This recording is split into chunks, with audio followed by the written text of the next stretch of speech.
Alright, hello chat. How's it going? Hopefully well. We're back to Tears of the Kingdom after, apparently, for some, the very painful day away for a little Jedi Survivor catch-up. Although, wasn't that many people, I guess. But, for some. I don't necessarily have a specific idea of what I'm getting into today. I didn't do any sort of planning ahead of time. So what I do know is I'll probably... I know for sure that one of the things that I want to do is get some Koroks done. How many Koroks? That remains to be figured out. But something related to Koroks. Sorry, I'm also right now publishing a short. So now I'm done. What is that marked? Great Fairy Fountain. I know that I can't do that right now. So we swap it for that. Up here, I think there was like a shrine. And there was something else. Oh, and a glyph, right? I remember there being two things up here outside of the maze, like in the corner. I think there's like a shrine and a glyph both right around there. Or a tier. I don't know what to call them anymore. I don't know if I should call them tiers or geoglyphs or what the hell we're referring to them as. I'm just kind of going with it. Did the second main quest bit today. I have touched the main quest even less than I thought I would at this point.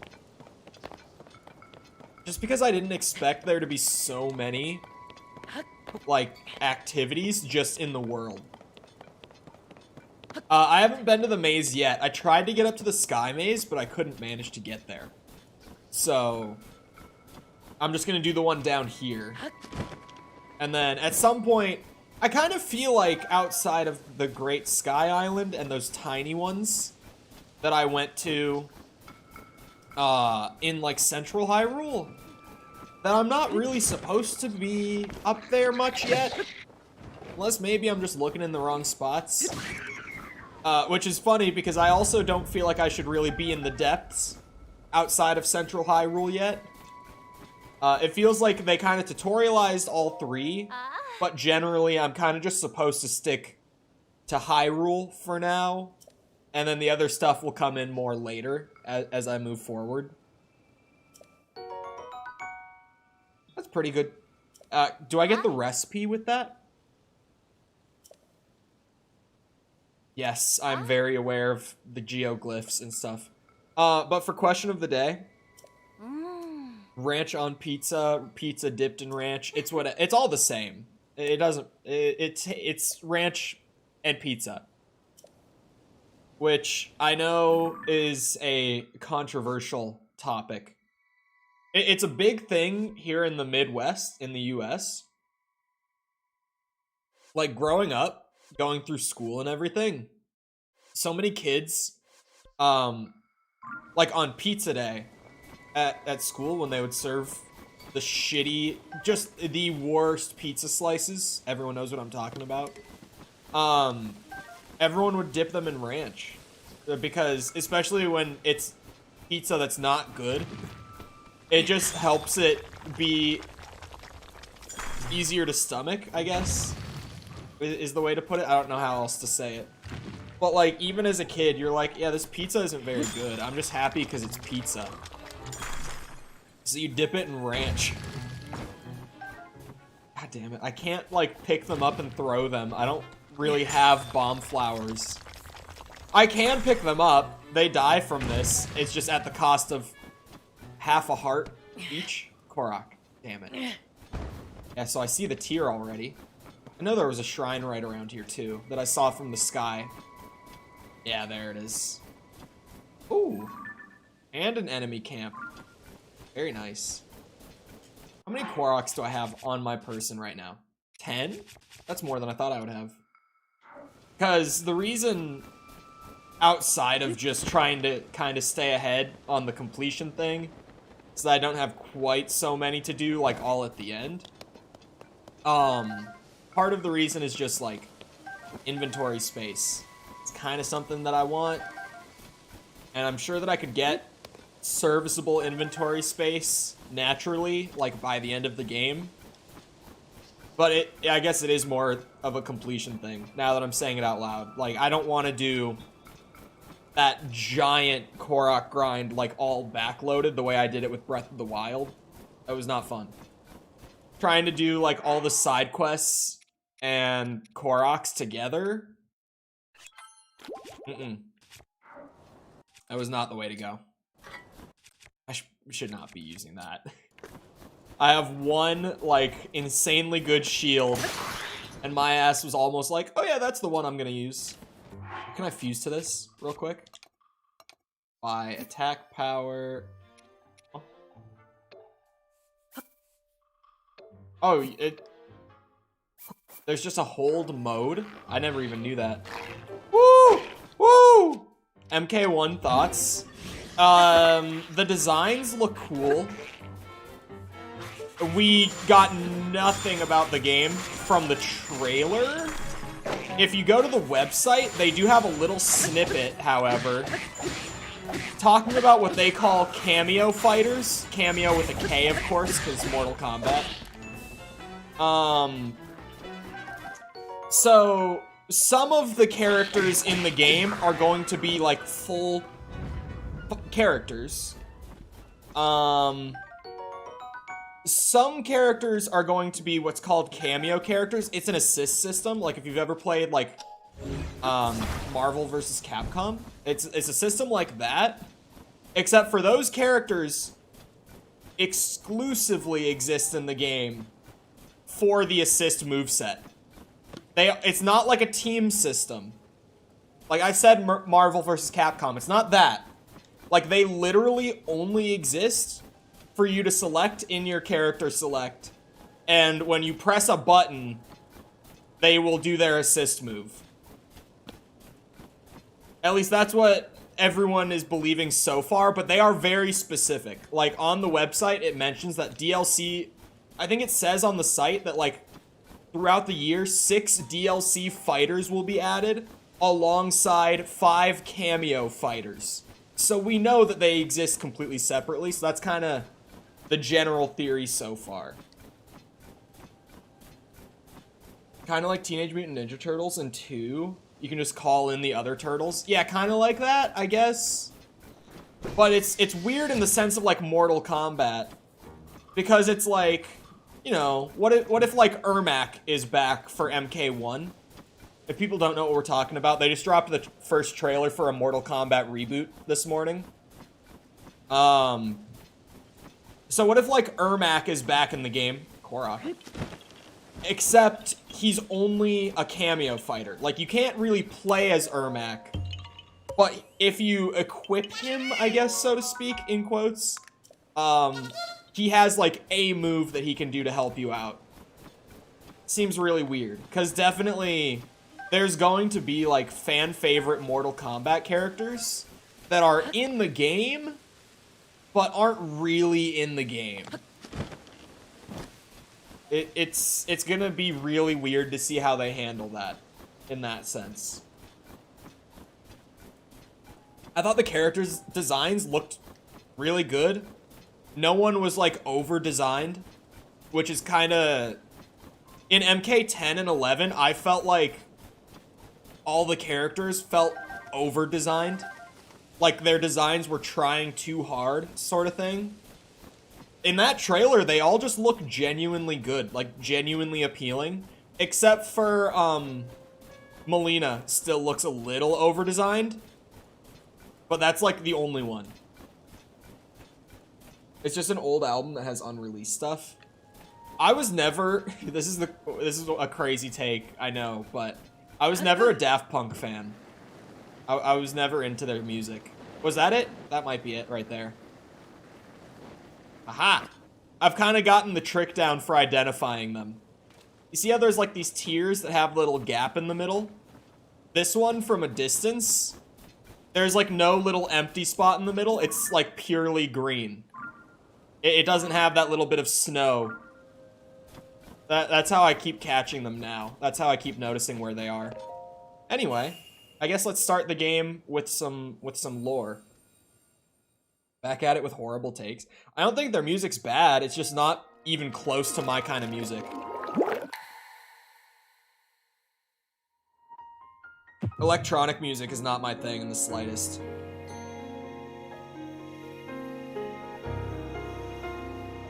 God damn it.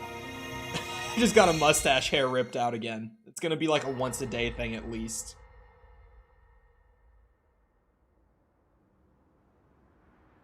Queen Sonia!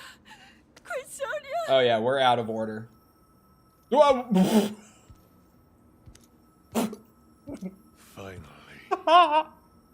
We are so out of order. Finally, it is mine. Where did he come from?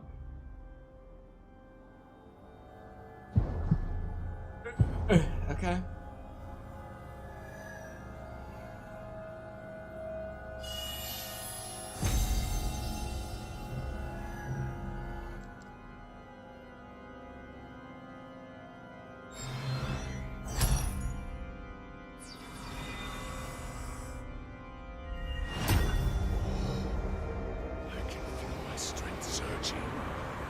Yeah, you see what I was talking about the other day with the lip sync? How sometimes it's fine, sometimes it's like completely off. Like not a single syllable matches up.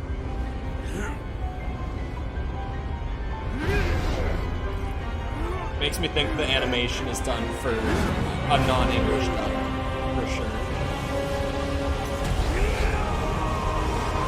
Whoa.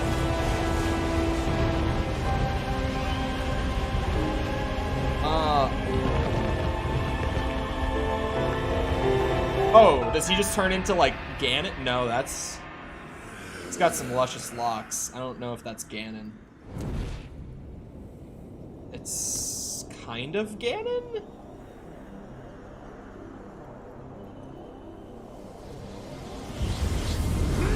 It's like a new form for him. For a second, I thought he might turn into Calamity Ganon right there. That would have been a really interesting memory to have in the game.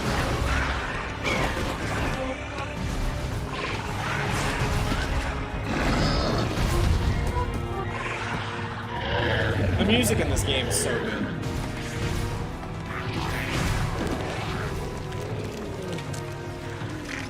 What the hell were those? God damn.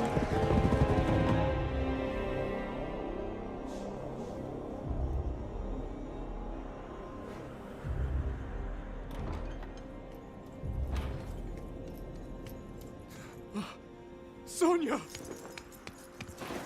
You were too late, Rauru. You took for granted the godlike power you had in your hands. Do you now see the potential you squandered? As for her, she is merely the first victim of your arrogance. Oh, she's dead. You tried to control me, Rauru, and you will die knowing that you failed. Ganondorf! Queen Sonia needs you! Oh, maybe she's not dead. Maybe Robert's dead. Oh.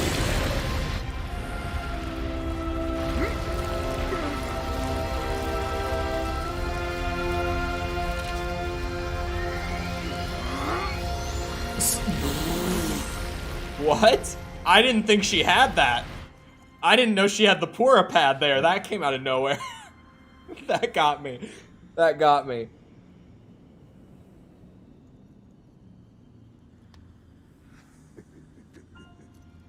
It makes sense. It's just I had no idea that she had that.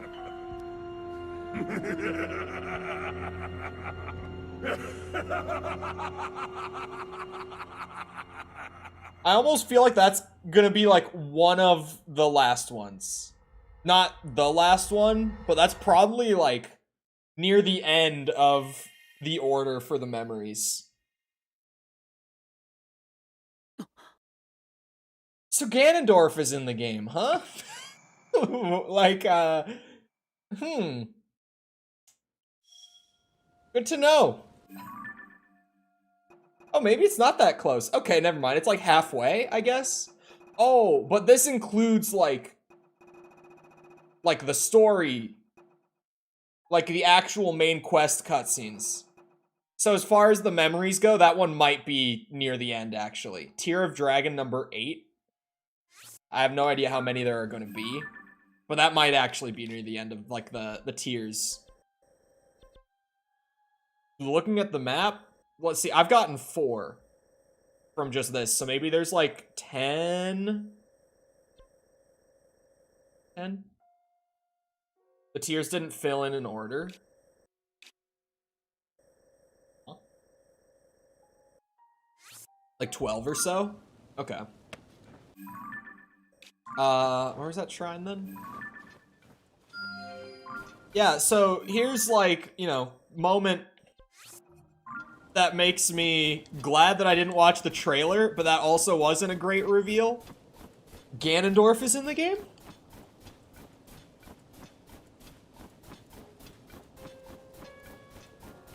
No one, that was a well-kept secret as far as I go. I kind of thought Calamity Ganon would just, like, be the end of it. I thought that mummy dude was just new, big evil man. Maybe Ganondorf is just in the memories, though. Probably not. If he's in the game, there's no way. But it's crazy, the verticality down there. Yeah, the depths are really, really fun. There's another... Oh, that might be in the maze. Yeah, that's like the one in the maze. I was like, wow, there's a lot of shrines up here. Well, I kind of knew that was there already. Yeah, that was interesting. That's how I found out that Ganondorf is in the game.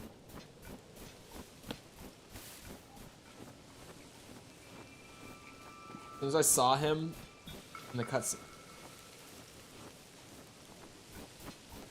The guy on the... What's it called? On like the...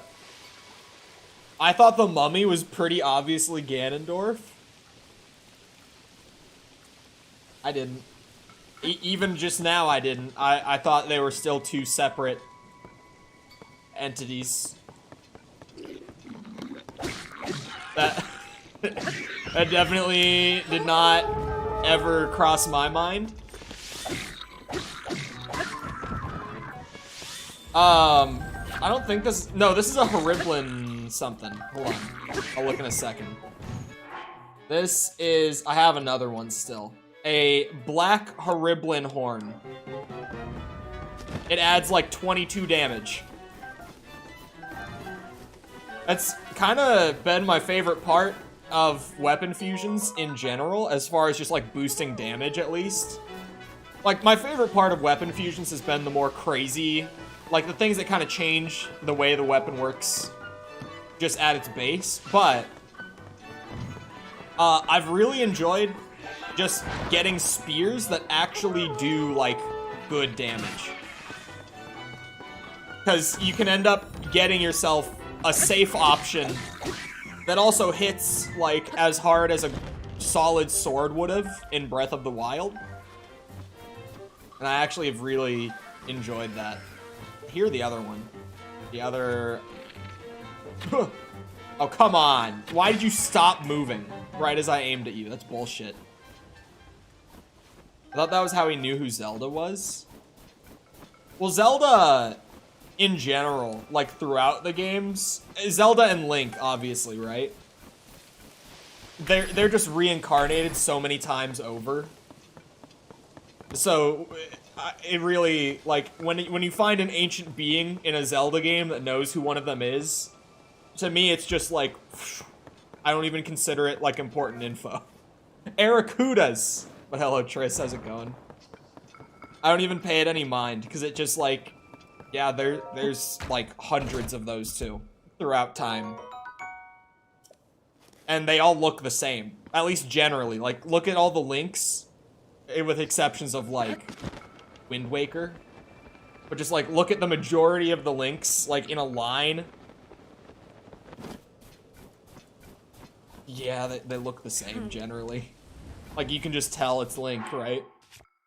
What armor set? This is all the armor I have.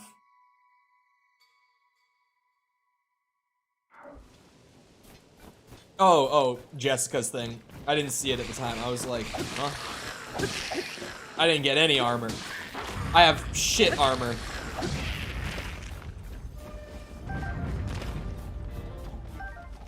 That's the only reason I was not bothered by using my cold resistance food. Because I can wear my pants that give me one more defense. That one defense. The difference between 8 and 9 is pretty good, to be fair. Because my armor is generally pretty low, it helps.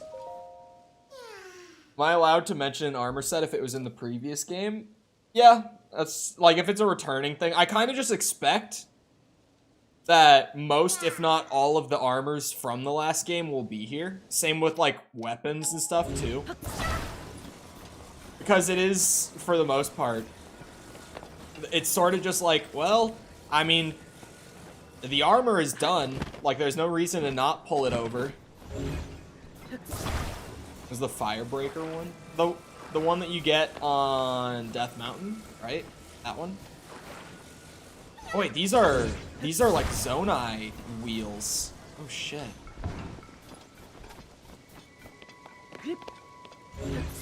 At first I thought it was just like a generic broken down wagon. But these'll have some horsepower to them. Friend was all the way up there, huh? Whoa. Maybe I need to weight down the back a little bit.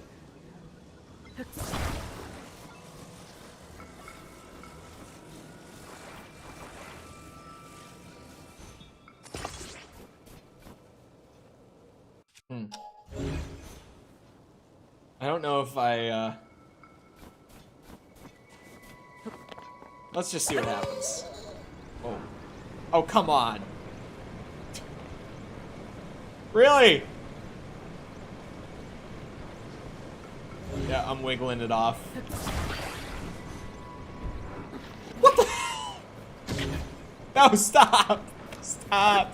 Stop! Stop! You're gonna kill him! Wouldn't be the worst way a Korok has died this week, but still. So, we either drag ass the whole way there, or we just tilt-a-whirl. I'll drag ass. Bing.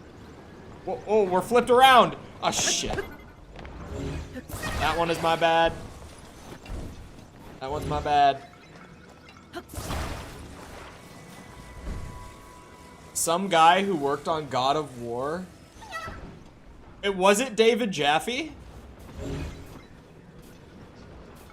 Because wasn't it literally yesterday that you referred to David Jaffe as someone who worked on God of War? And then I immediately was like, Tom, he's the creator of God of War. If it's David Jaffe, it's much more significant than a guy who worked on the game.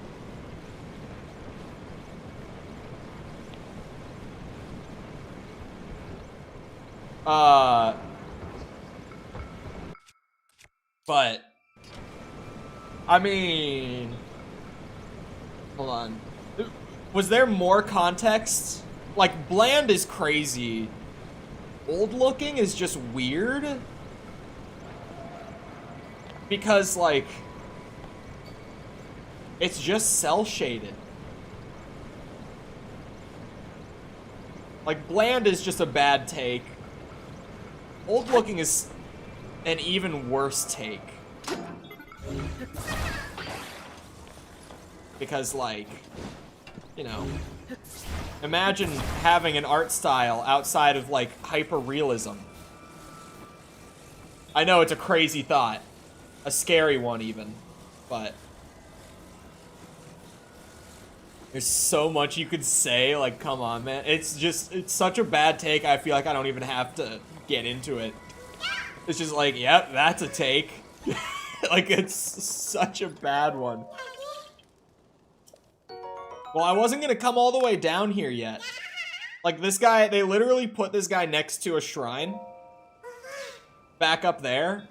And then had you deliver him all the way to the next shrine. This game was objectively not bland. I mean, bland is just like a preference thing, to be fair. But like, I feel like it's generally petty to look at your competition, regardless of what space you work within.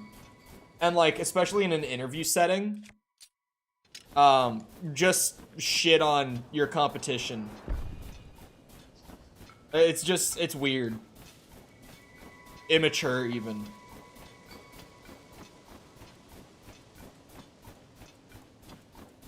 I'll talk shit at any opportunity, but I'm not stupid. Yeah, like, when I talk shit about Breath of the Wild, I'm at least talking about, like, you know, the incredibly large flaws with, like, its core design philosophy and stuff like that. But I'm not just being like, Breath of the Wild? Bland. Looks old. Like, come on, man. What is that? What is that? Oh, it's just icy meat. Why is it green? Gourmet my ass. It's green. It looks rotten. Is this just like a prank where if I cook it, it immediately turns into dubious food? It's like calling something objectively boring. It's an emotion, not a descriptor. Yeah, yeah. It's like, sure, it's a preference thing. But, like, it's just... It's got freezer burn. It's green. What? Like, green. Hold on. Look at it next to the bowl. It's green. I wouldn't have even picked it up. I would not be willing to eat that. Absolutely not. By the way, this trick, I can't remember the name of whoever pointed it out to me. Someone in the comments mentioned it. Putting a ruby on a shield just to warm you up in the snowy areas and stuff. It's great. I'm running around with no snow clothes, no cold resistance, just because I've got a ruby attached to my wooden shield on my back. And I'm melting ice and stuff too as I go. It's like the flame sword trick from Breath of the Wild, except for it's even easier to do.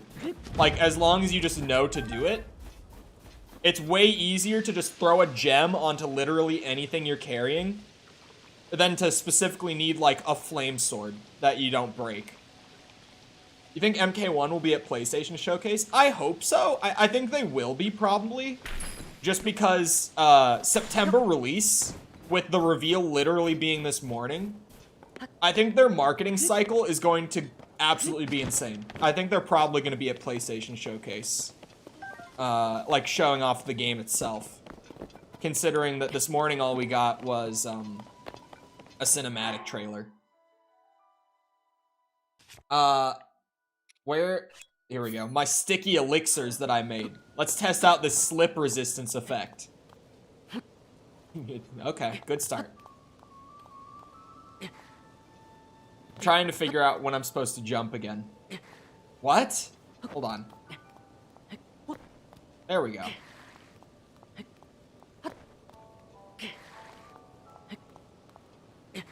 Oh boy.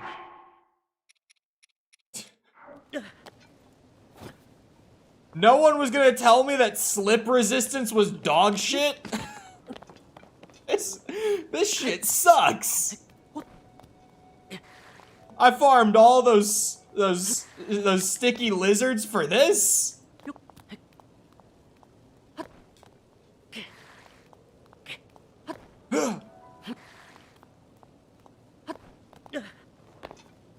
I couldn't get it to work on the ice. You'd think it would work on the ice. Like, I get that it's not the rain, but also, it's the exact same mechanic, just being applied to a second surface. Right? Like, not to be that guy, but from a development standpoint, they just applied an effect that was already written, and, like, it worked exactly how it needed to. And they just pulled it over, you know, Control-C, Control-V to a different script. Or, sorry, to a different object. Actor, whatever they call it internally. So, like, I would think that it would work on both because of that, but maybe it doesn't. Maybe slip resistance at, like, the first of the 3 levels is just dog shit. But wow, that is dog shit. How far would you say you've gotten? Not far at all. Not far. We still not had your werewolf answer? Werewolf answer.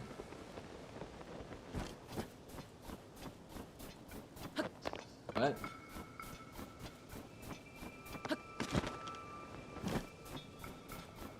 Answer my werewolf question? What's the question? Am I missing something? Hold on. Oh, in mod room? That's why. That's why. Oh my god, where are my glasses? Thank you, Discord, for making images so small.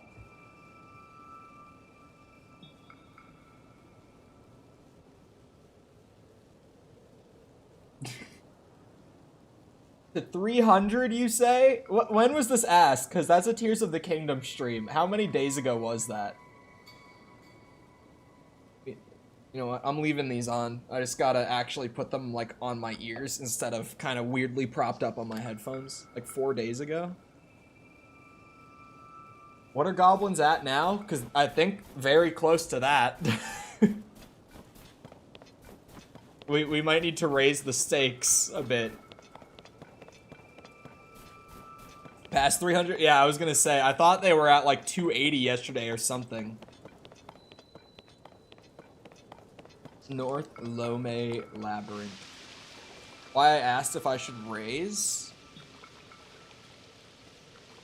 Let's see, I gotta think.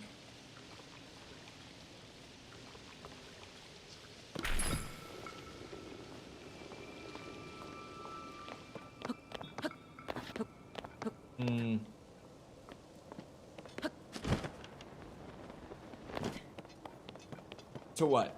Do you have a proposal? And make a recommendation? You certainly can. I just happen to have thought of a way up to that shrine. Because in my brain, I'm like, well, I don't know how to get up there with what I've got right now. I'll come back with, like, good slip resistance or something. But then I realized I have a paraglider. I'm on holiday all next week. Cool.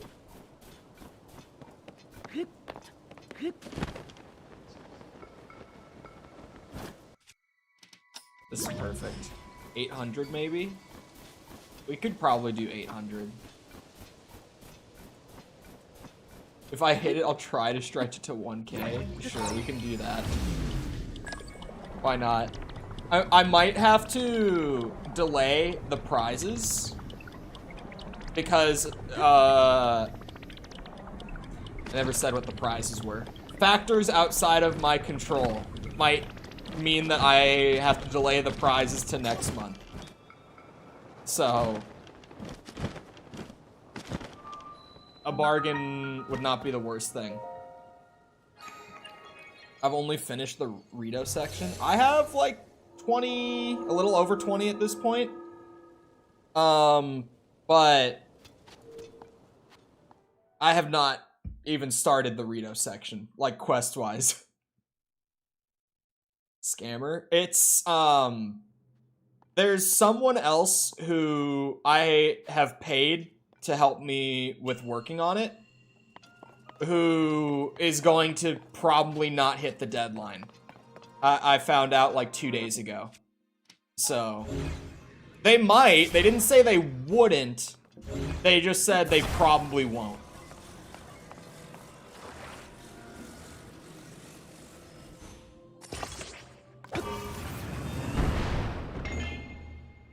Well, that was easy. Nintendo.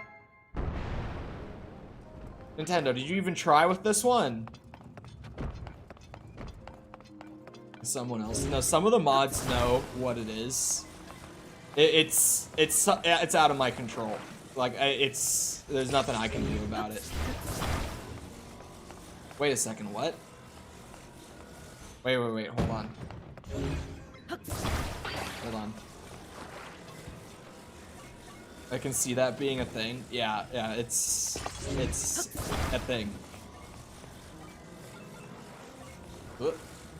Check this out, right? Hold on, let me...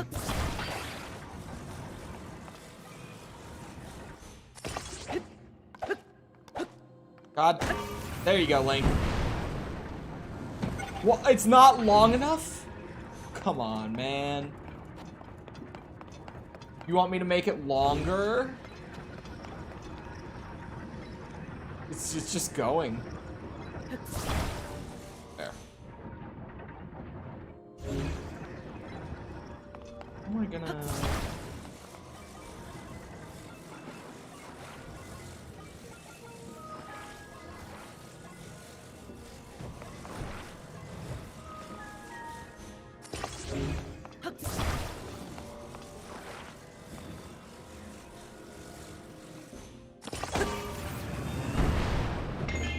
Bing!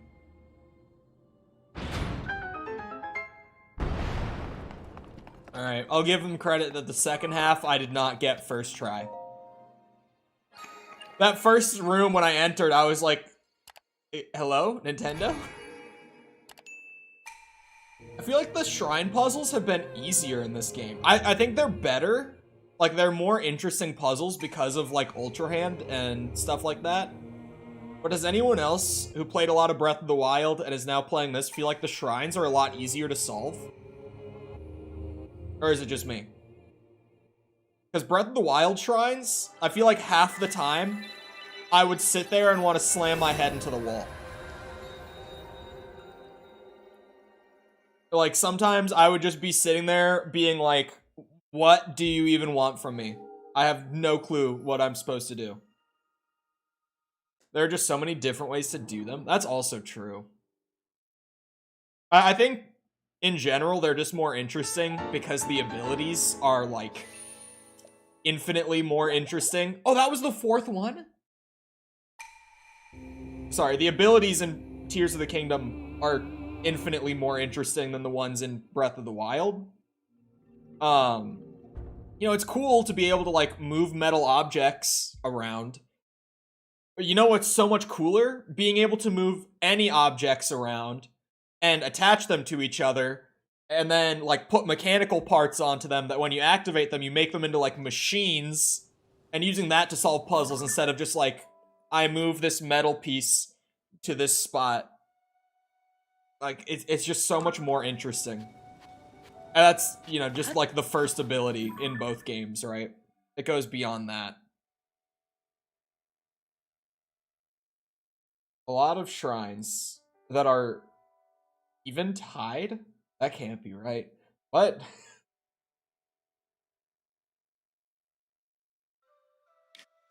I have no idea what that means. That's gibberish speak there. There is a goddess statue here. Sixth heart, here I come.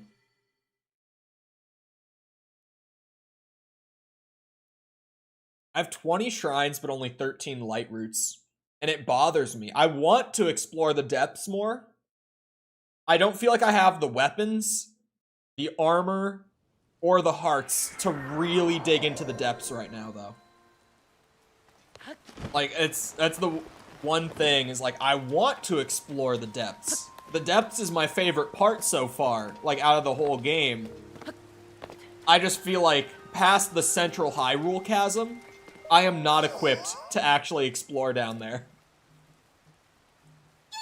Even like the basic camps that I was trying to take out just to get some ore and stuff on that last expedition were just like, I pulled up and I could not even kill a single bokoblin. Every time I got hit, they were dealing like 3 hearts of gloom damage. I was just like, bro, I'm not supposed to be here. Like, clearly, the message is that I am not meant to be here.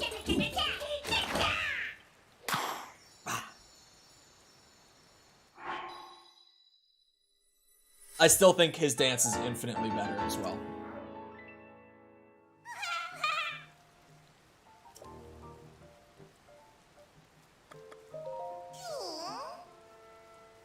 I'll take another shield slot. I have 9 hearts and working on a full second stamina wheel. I might try to keep my heart and stamina investment fairly even. But I feel like hearts are more important in this game now.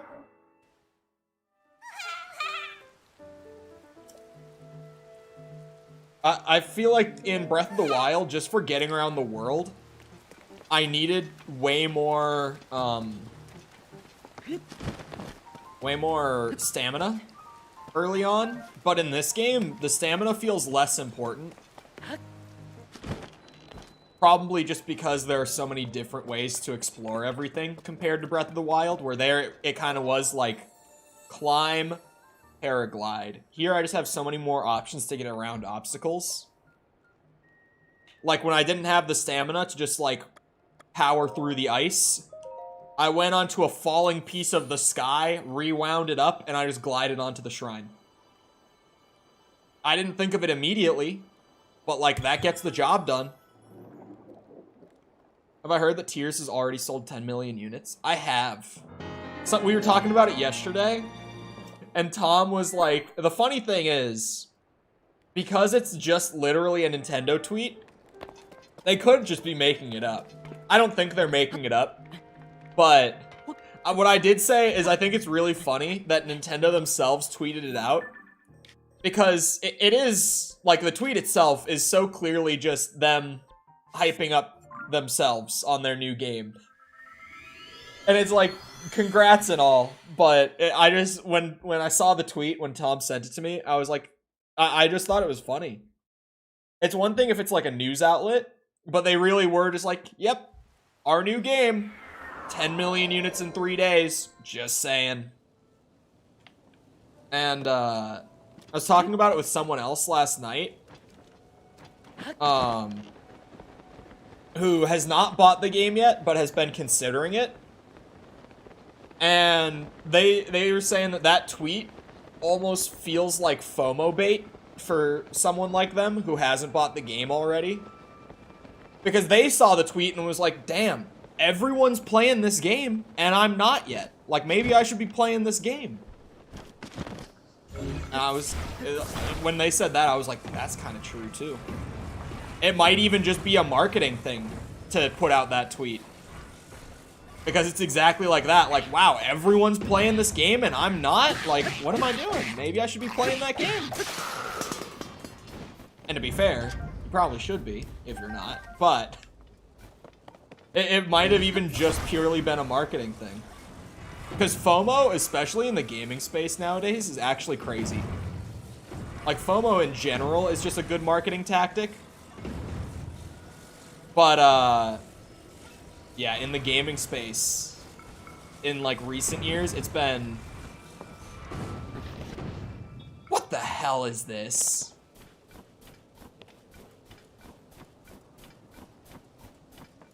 Oh, I think I see it. Maybe. I should be buying the Tears of the Kingdom Switch case, too. Yeah, exactly. I don't think they're making the numbers up. But I do think the tweet itself is kind of funny. Because I can't think of the last time I saw a gaming company who got, like, massive sales early on. Like, RE4 Remake sold, like, 5 million in its first week.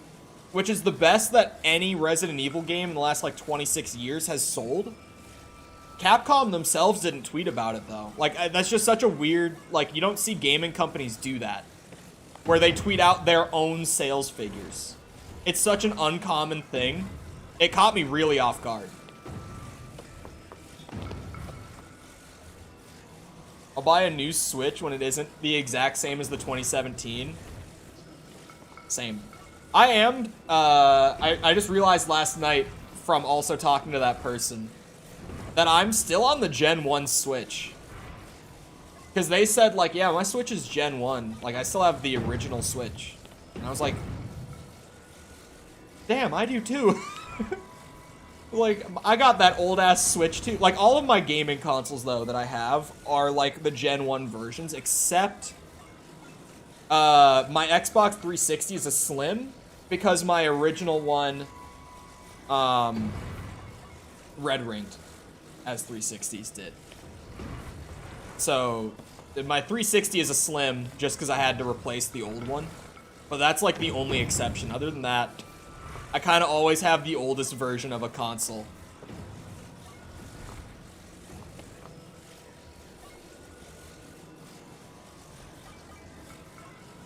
Free game Mario All-Stars pack is FOMO? Yes. Yes. That is still, to this day, one of the most ridiculous things that Nintendo has ever done. When I talk about Nintendo and their shitty business practices, as I'm known to do, I always make sure to bring that one up. Because that was one of the most insane things ever. Like, genuinely being like, hey, you guys wanted these old classic games that you all love so much? Well, here they are. Buy them in the next 6 months, or they're gone forever. And you know what my ass did? You know what my ass did when they did that? Enough said. Enough said.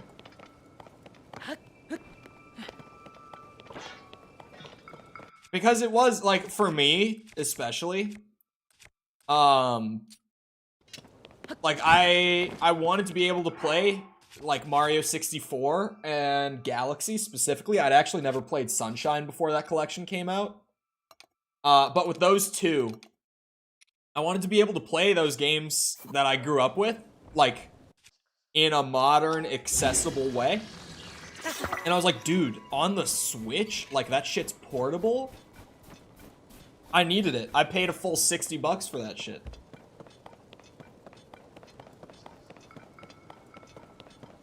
I bought it full price. And looking back, I kind of regret it. Only because I didn't need it on my Switch. I could have played it, like, on emulation. I have, you know, the old cartridge, the old Wii disc. Granted, I've never played Sunshine. And I did actually really like Sunshine. Hold on. The dragon ring slumbers in the labyrinth's depths. Wake it, and ye shall receive due compensation. Toro deciphered them for us, but has since run off to another newly discovered ruin for further study. Writing frankly, I see his absence as an opportunity. Any discoveries that may lie within will all be credited to me. My name will forever be tied to solving the mysteries of the Zonai civilization. I gathered a haul of Hylian pine cones, and will use them to mark my trail in places where I might... Oh, okay. What was I talking about? Oh, yeah, Mario All-Stars collection. So, I also just kind of regret it because, like, I could have played the games in another way that would have been, like, pleasant in the modern day. Because all the All-Stars collection is like, kind of shitty emulation. It's fine, it's just not great emulation. They didn't port the games. Like, the All-Stars collection is just running off of emulation. I thought you meant go left, like, in the maze, not before the maze. So, I've now become more of, like, a speak with my wallet kind of guy. Like I said back in February, when we did Metroid Prime Remastered, What I said then was, as far as why I ended up deciding that we would play the game on stream, I was like, this is the one time that Nintendo brought back a fan favorite game and like actually put work into it instead of like lazily releasing it on emulation. And they only made it $40 instead of 60. So I was like, you know what? I'll jump in and like reward good behavior as much as I as an individual can. I'll buy the game and I'll do coverage of the game. That's what I did. Because I was like, this is a rare, like, Nintendo being insanely generous moment. So I feel like I should probably not ignore that. The Metroid Prime thing has to open Nintendo's eyes, though. Dude, that game sold so well. I think it really will. I hope it will. Set, like, a new standard for Nintendo. My wallet speaks as well. It begs for money. Mine, too. In 2.5 more years, 2016 will have been 10 years. Don't say that. Stop. Smitty, you can leave now, actually. You're good.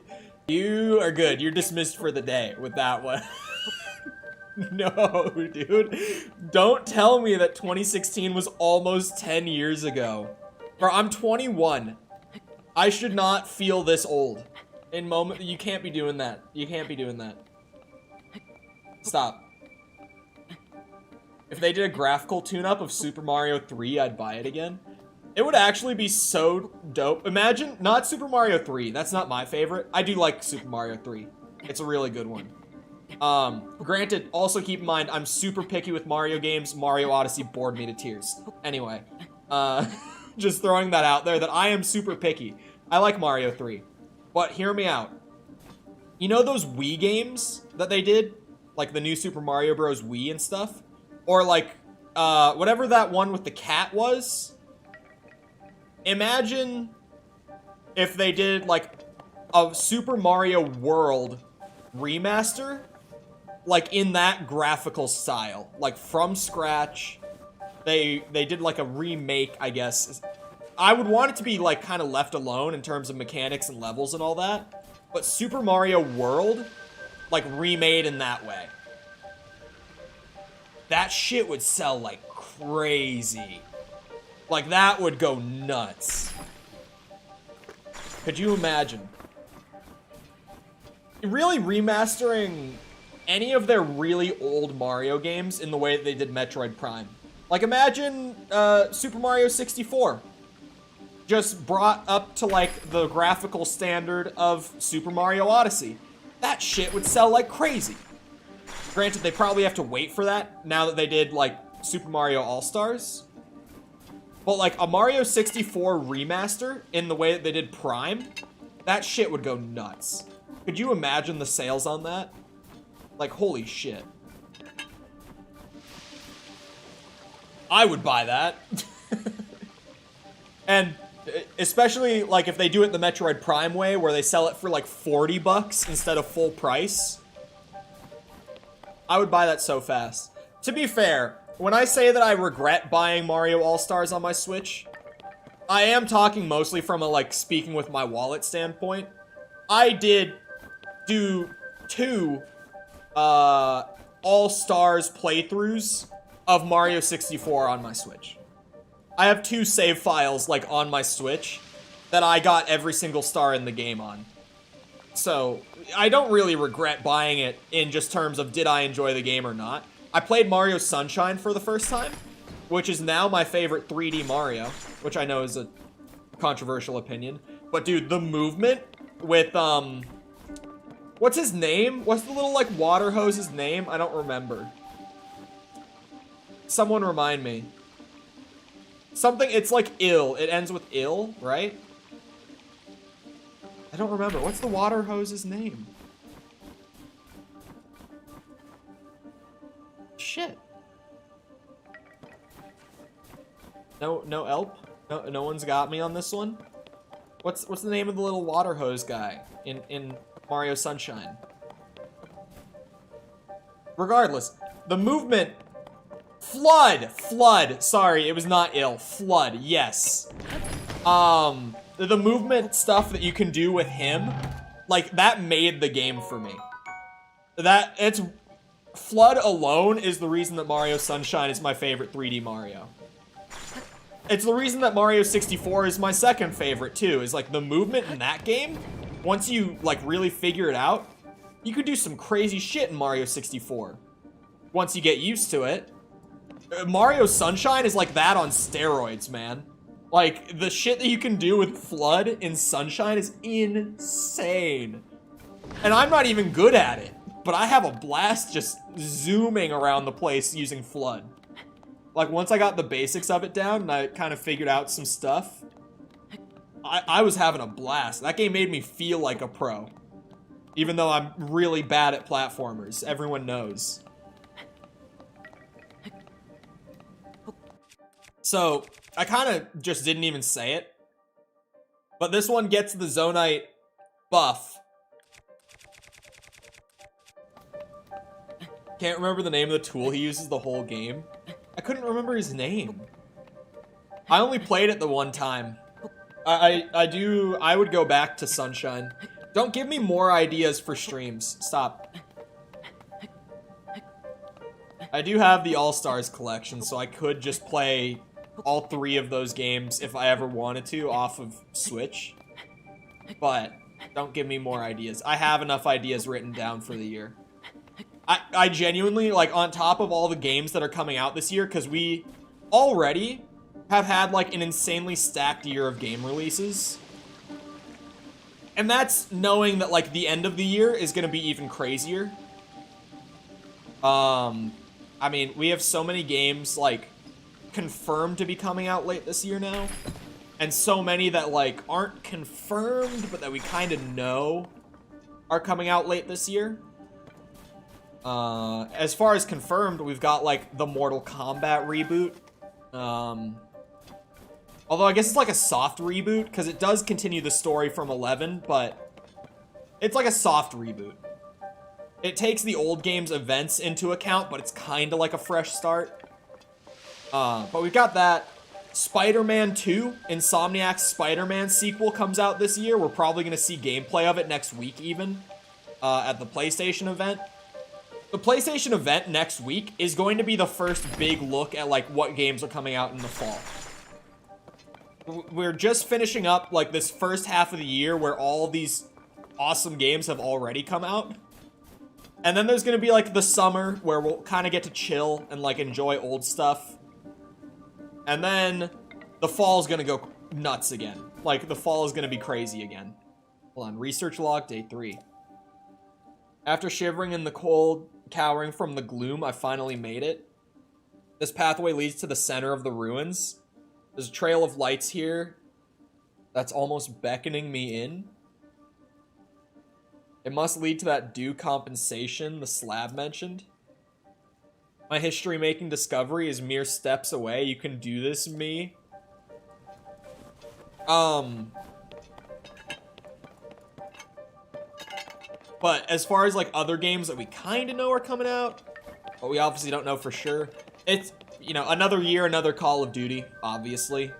That's always one of the biggest releases every year, regardless of what the game is. But Tekken 8, while we don't have a release date yet, that will actually probably get a release date next week as well. Because it's Bandai Namco, and they have a great relationship with Sony, and Tekken historically has a great PlayStation relationship, we're probably getting a release date for that game next week. And Tekken 8, wow!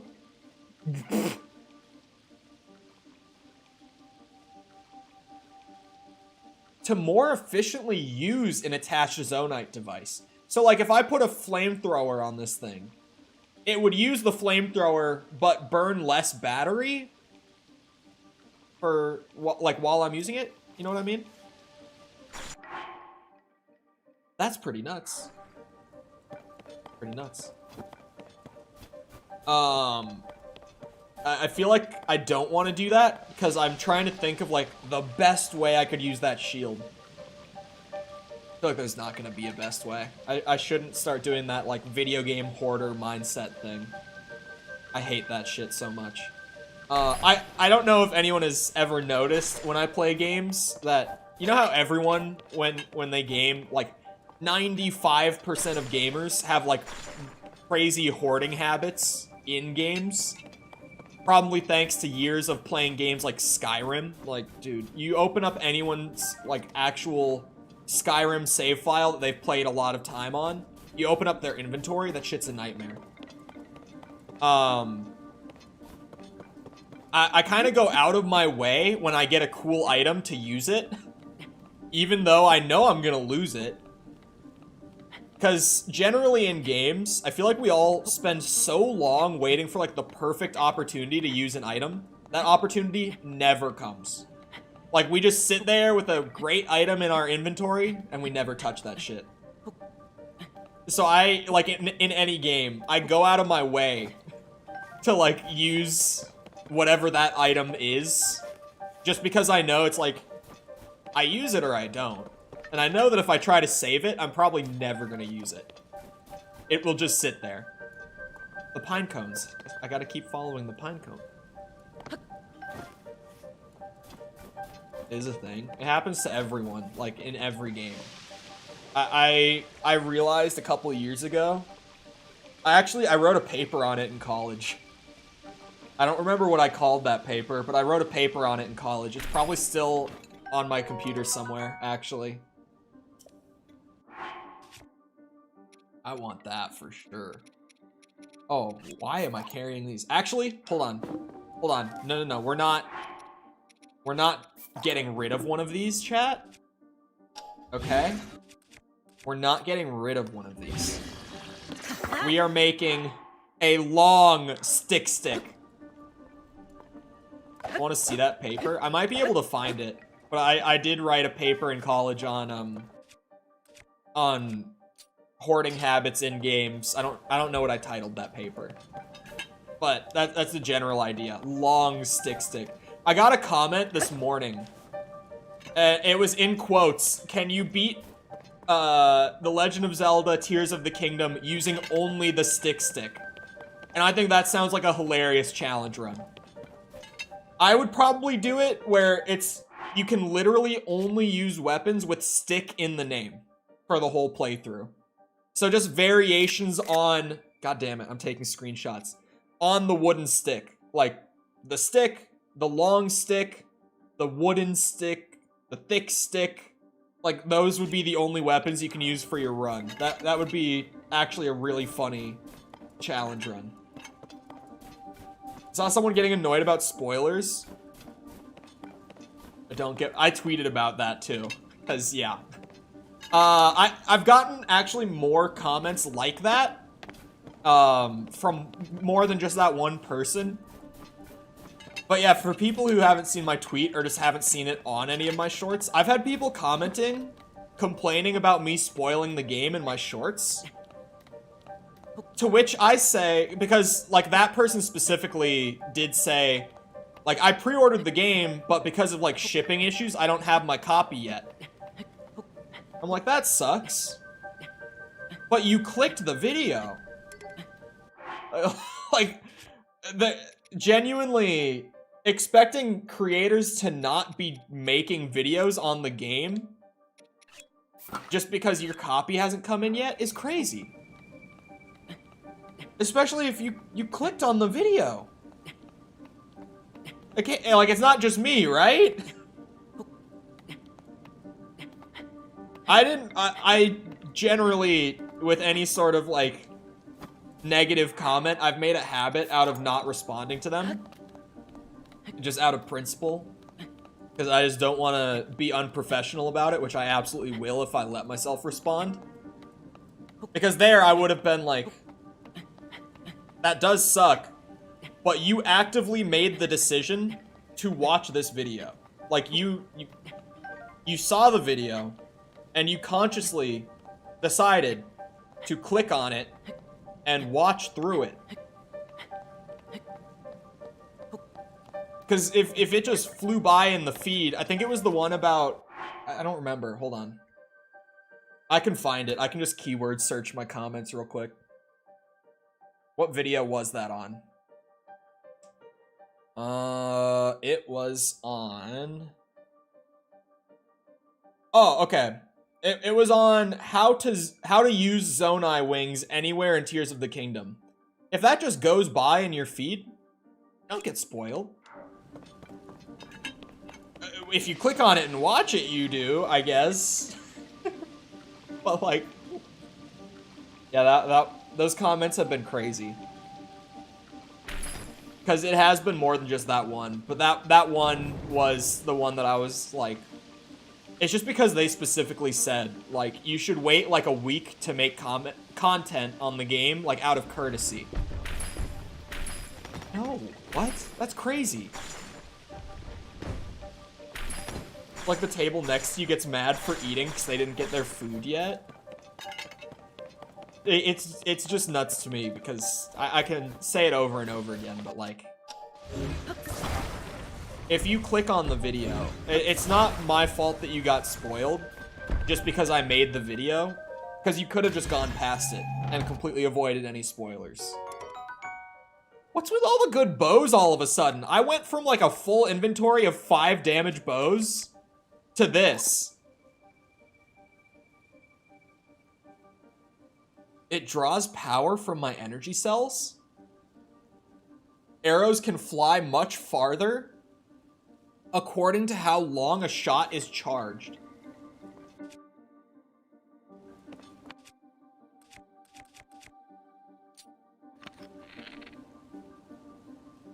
That's actually pretty neat. Oh. That seems dope, actually. I'm getting some good bows. I'm starting to, you know, when my lowest damage bow out of 9 is 9 damage, it's not bad. It's not bad. This maze is crazy. I'm so lost. I think I'm still following the pine cones generally, though. Yeah, I see one down there. So I am still following the pine cones. I feel like I'm lost even though I'm following the breadcrumb trail. It just feels like I've done so many, like, twists and turns. Ooh. Didn't I just get one of those? I could have sworn. Alright, let's drop. I guess the feathered spear, because whenever I put stuff on it, it loses the wind effect. So it's like, I can use it for the wind effect, but then it only has 4 damage. And I don't want to use a 4 damage spear.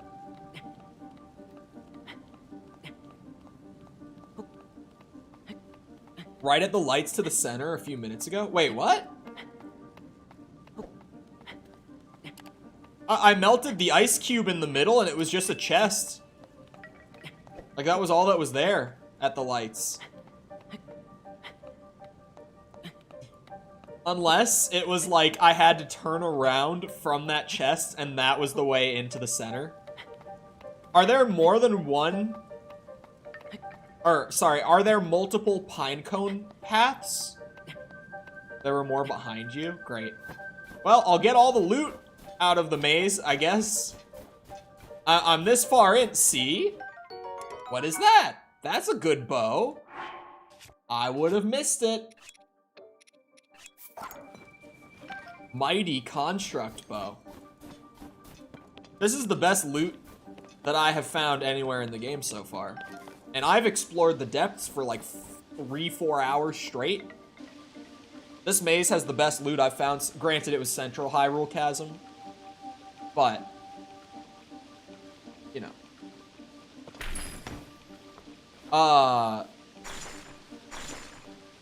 Never mind. That was like a words in the brain out the mouth moment before I was like, nope, hold that in. Hold that thought. What I will say, it was gonna be about a video idea, but I'm holding that one in because I'm undecided on it. It was literally a thought I had like 2 days ago. And I sit on ideas for way longer than 2 days before I actually do something, or decide whether or not to do something with them. In terms of the video that I was talking about just yesterday, I got a lot more work done than I thought between then and now. That video will probably get done before I overthink it and end up not doing it. Have I ever mentioned that that's how like 90% of my long form videos get scrapped?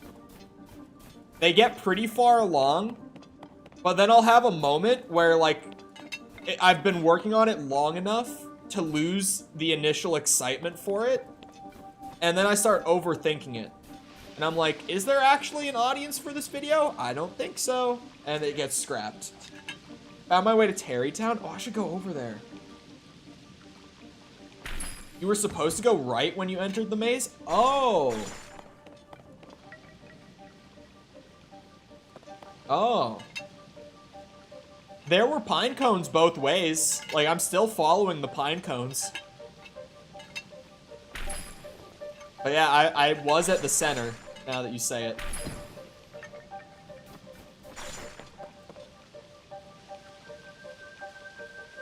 Melt all the ice. Melt all the ice. I don't even need to melt it, I guess.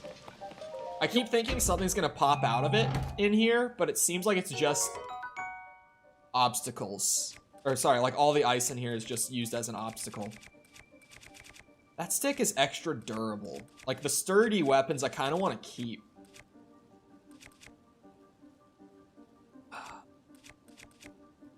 I'm sorry, but long stick outside of the meme is just not as useful as all the other stuff I have. Long stick, unfortunately, it's getting cut from the roster here.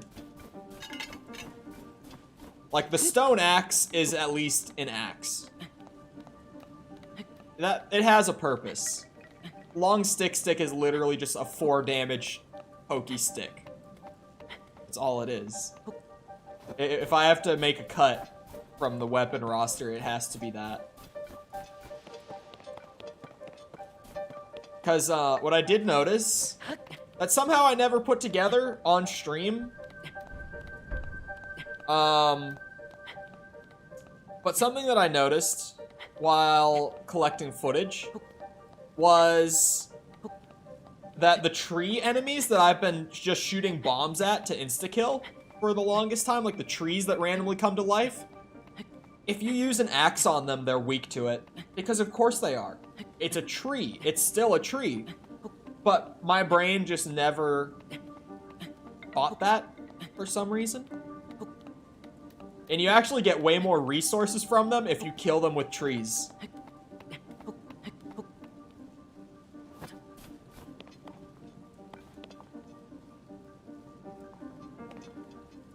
These weren't the lights. Where were the lights? I didn't run past them again.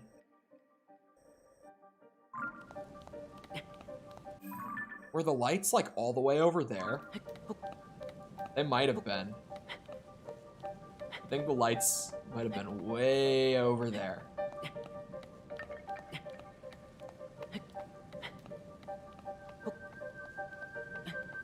I can climb over all this gloom again. I don't mind.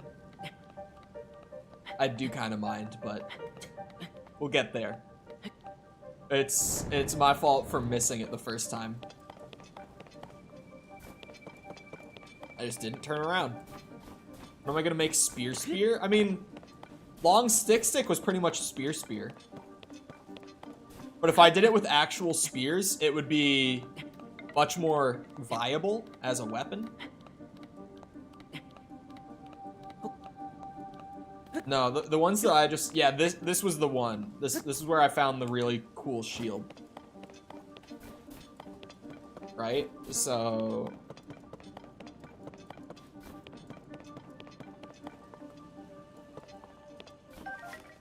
cone. Just making sure there's no loot. Pine cone.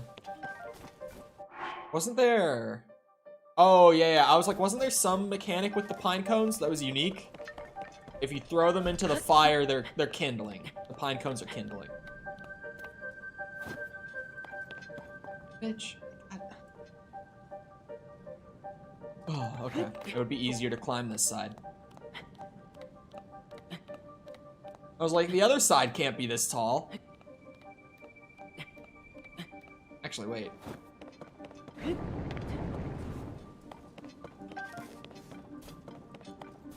Pine cones turn into... Wait, they what? I didn't think they would be that much more intense. I thought it would just be, you know, fire go big.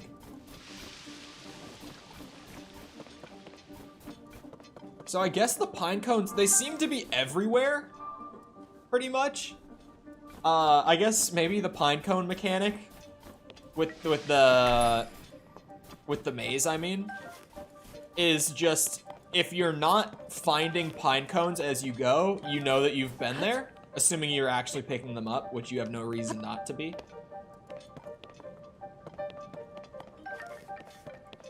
You need a sword shield and a shield sword.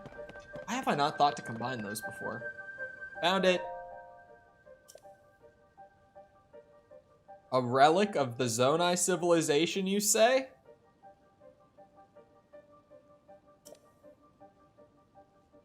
May not unravel all the secrets of the Zonai after all. Thought makes me cold, even more bitter. The cold, not me cold. I suppose it's time I crawl out of this frigid pit and issue my report. Damn. It's a shame they don't have a thousands of years old goat man's hand like I do. Shield?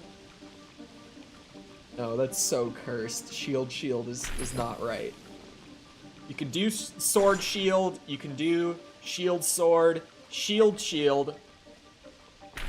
Does not work. No, that's too cursed.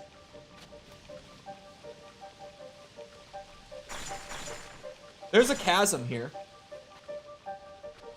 Beneath the maze. One thing that I was also informed of in the comments of a video is apparently if you put a bomb of any variety onto your shield and then you do the little flip to, you know, like shield surf, if you do that flip, when you land on the ground, it will explode, but the shield will take the damage, so you just launch yourself. So if you find like an explosive barrel, just boom. I told you that, did you? Oh, this is a free one because the maze itself was the puzzle. I'm still not used to seeing like the free shrines in this game because they're so different. I haven't found a diamond yet. It didn't have any effect listed, but then again, I don't think like the rubies do either. Because I think all the gemstones have some sort of unique effect. Maybe the amber doesn't. The flint and salt don't. Well, not for weapons at least. That diamond got sold for armor. How could you? I might do that. I might do that. But wish you were able to combine 3 things to make shield, sword. Yeah, I remember, or not I remember. I was watching a video this morning from Daryl Talks Games, I believe is the name of the channel. It's a channel that I watch a lot, but I'm always just like, oh, Daryl. I think the channel name is Daryl Talks Games. It's a couple of weeks old at this point, but it was a video on what the gaming industry hype cycle will do to your brain. Like how your brain responds to the hype cycle. And he had a whole segment talking about Tears of the Kingdom in it. And one of the things that he was saying was like, when they showed off the weapon fusions, you know, your brain starts going crazy with possibilities. And one of the things he said in the video was like, I can't wait to get into the game and combine a pitchfork with a pitchfork and throw another pitchfork on it and then another pitchfork and see how long of a pokey stick I can make. And me, having played like 20 hours of the game, I'm like, well, that's a great example of, you know, not properly managing expectations. Fantastic example, Daryl. He didn't even know it. Yeah, that's just a chasm. I got ancient arrows. Oh, they're back? Do I just hit this to open up the grate or something? Is that what this is gonna be? Unlocked a door. Is it gonna be the chasm door?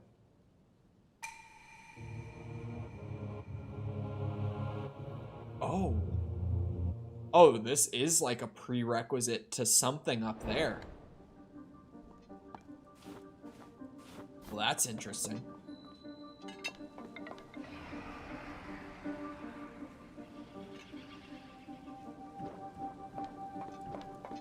What the hell are you? Whoa. Whoa. Whoa.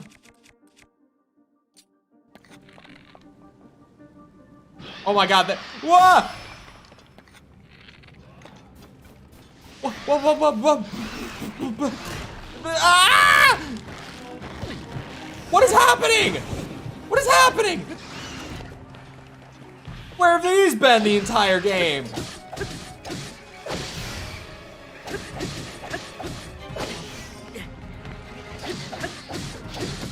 Ah! Shit! They go through the wall! They don't give a shit about the wall. At least they can't grab me. Because they're still down there.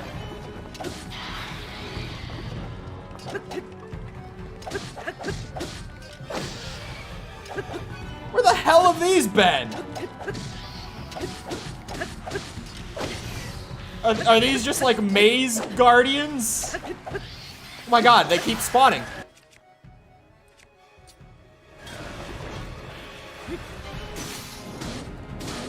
Well, the sword on the end broke immediately. That's great. Monstrosity I was trying to lead you to? What the hell?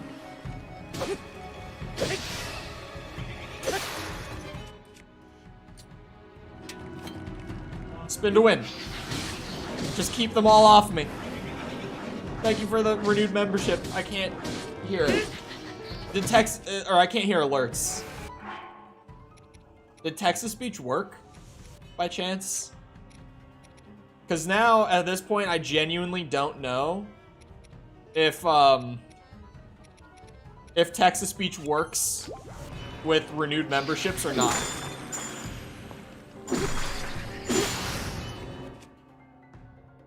Did not work, but it did appear, like, on screen and made a sound and everything. Right? Stay back! Stay back! Is it possible to even kill it?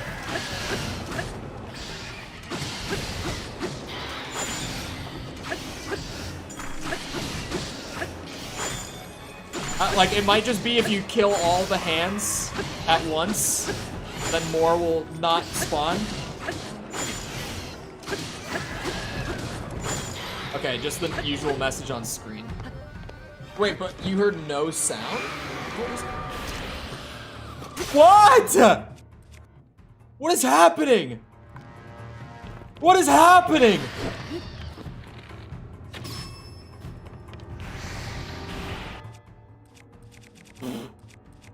Hello? That's a giant bow.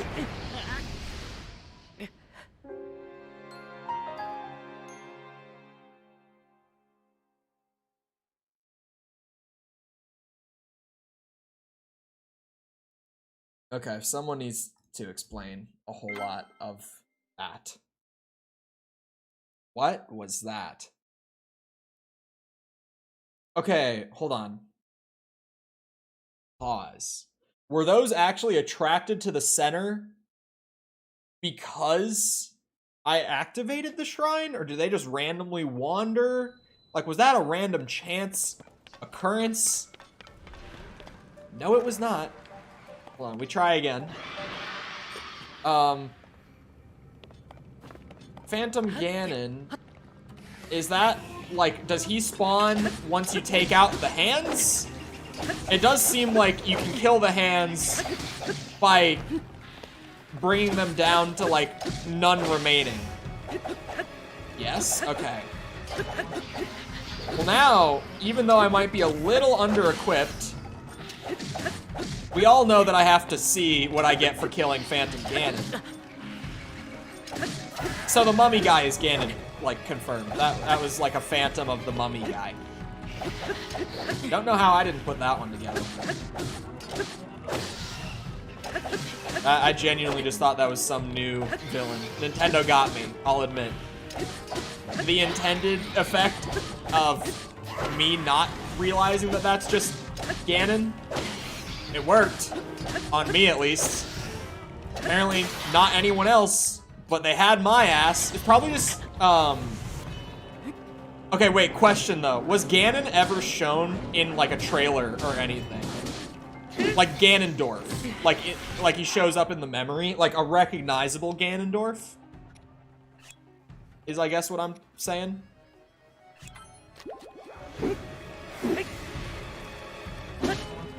Like, someone in the trailers who you would look at and be like, that's Ganondorf. In the last trailer? Okay. So I bet that if I had seen the trailers, I probably would have put it together then.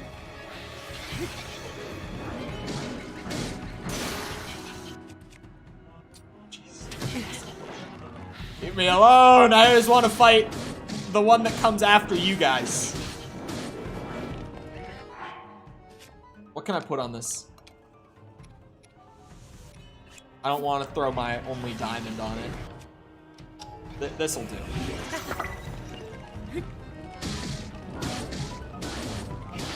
$23 damage, extra long spin to win. And it's literally going to break. Oh, shit. They only deal gloom damage when they're holding you. Or when you step into the pool. Like, their actual swipes do not deal gloom damage. Which is interesting. Oh my god!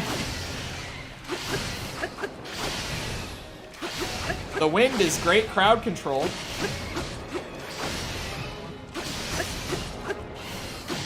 There goes whatever I had stuck on the end of it.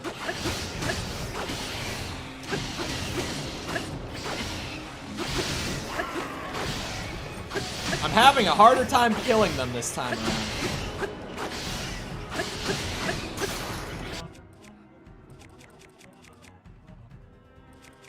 Alright, we're going crazy. What do I throw on this? It's gotta be Zonite material. This has a base damage of 15, so that would bring it up to 25.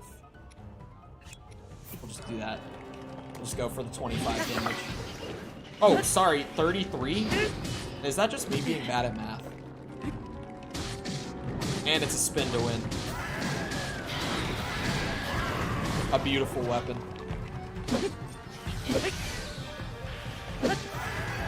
There we go. Eat up, Link. You're gonna need it. Let's do the cold weather attack. Actually, can I set him on fire? That didn't do bad damage. He teleports. That's just a thing he does.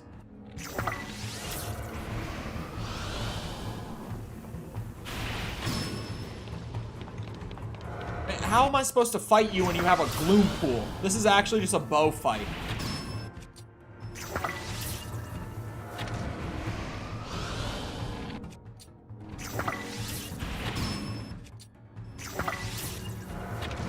God damn you. I'm just gonna wait. I think I'm just learning that if you crit him, he does a teleport move after. Yeah, that's definitely what I'm learning here.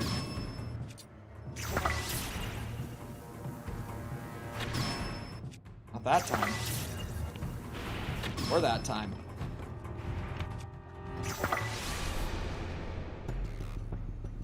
When the glow of the blood-stained moon shines upon the land, the aimless spirits of slain monsters return. Okay. Mid Phantom Ganon Blood Moon. When it paused, I thought it was gonna be like something for him. Oh, I found animation bug. Mid Gloomhand Phantom Ganon Blood Moon is crazy. Well, I found out how to cheese him, I think. I don't even know if the fire fruits are necessary, to be honest.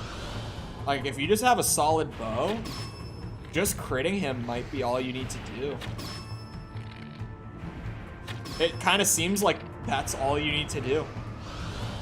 Well, take notes if you haven't fought him. If you just kind of hang back and go for crits with a bow, you're actually... It's kind of free. He's a lot less scary than he seems. You know, he's a nice guy when you get to know him. He just kind of lets you have this one.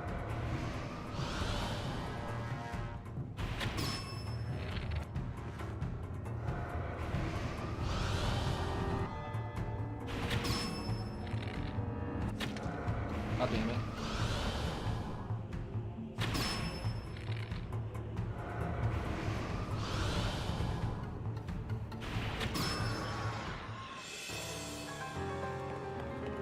Bitch.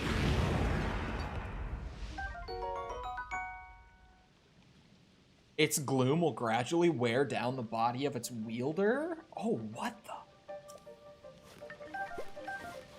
Yes, though, you can get gloom-resistant gear.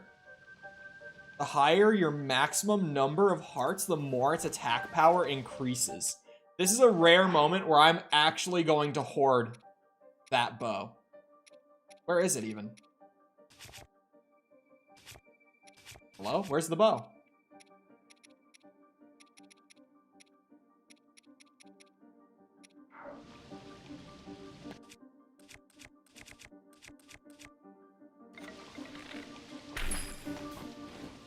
Oh, I didn't pick it up. Okay, that makes way more sense, because I was like, I thought I did pick it up. I didn't see the max inventory space thing. Yeah, so this just unlocked something up above. I don't know how you'd get the chasm door opened up. Yeah, no problem on the spoilers.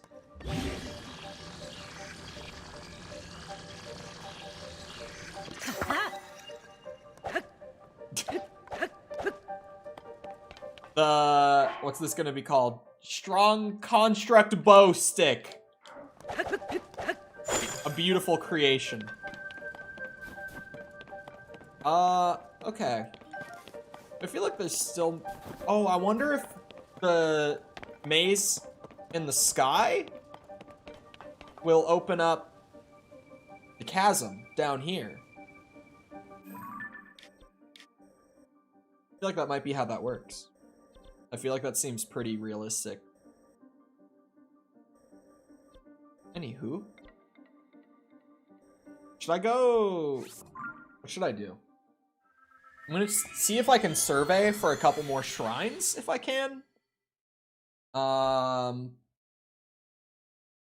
do want to get some more Koroks today. I'm at 42 total right now, which is definitely not a bad start.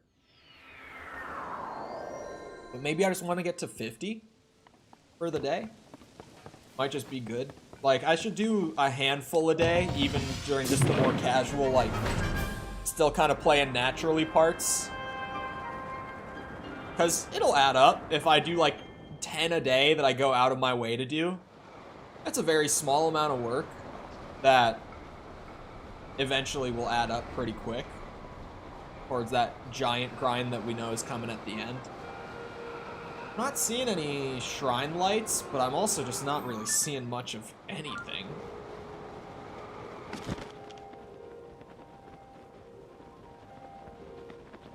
Oh, I don't know if there's any more shrines around here. Might have gotten them. See Gleok's bitch ass. I think I could fight Gleok. That one. Only one way to find out. There's a very good way to find the answer to that question. It's an icy Gleok, so I would think that fire might be a possible good thing to use here. Crazy as that might sound, I know.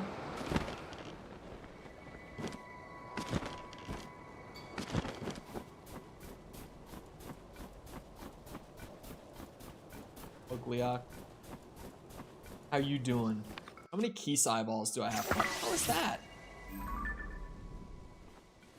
Oh, is that the fairy fountain? Frostgleok, hello.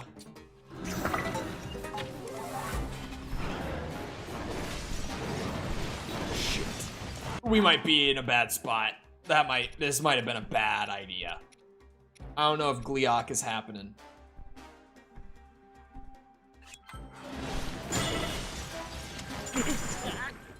Nope, that's not happening.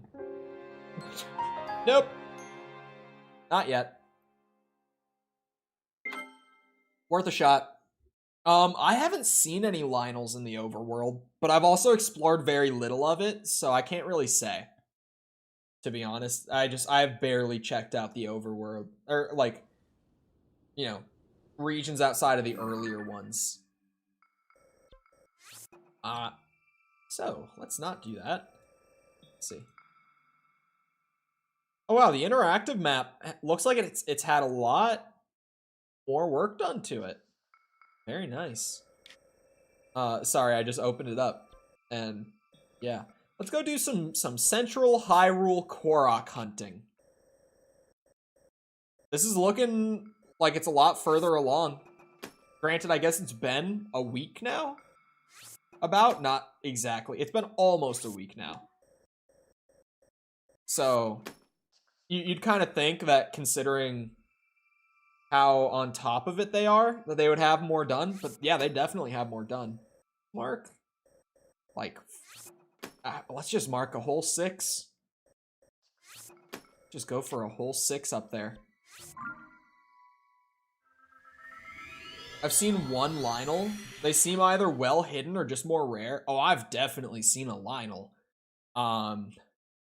It was a white Lionel with a very large set of armor that was also gloom infused. And I tried to fight it. It didn't go well. I tried for a good bit. Did not go well. It was in the depths, for the record. You probably could have put it together from me saying gloom infused, but it was in the depths. And holy shit.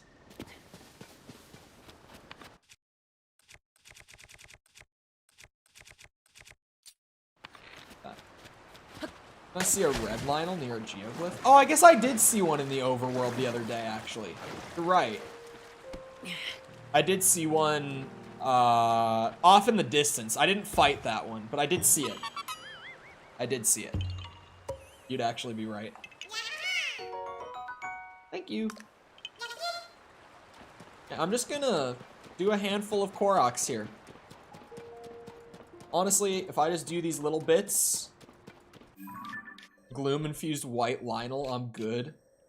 You forgot the armor. The armor took something like somewhere between 5 and 10 bomb arrow or bomb flower arrow shots to take off before I could actually damage him too. He was a tank. And, you know, he hits for like 5 hearts of gloom damage a hit. So, yeah. I'm in the same boat. I tried for a bit and I said, you know what? I'm good, actually. I don't think I need it that bad.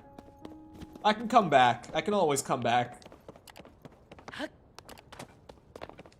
I don't think I've really praised it at all, but I should say that I actually am very much enjoying the amount of I'll come back moments in this game.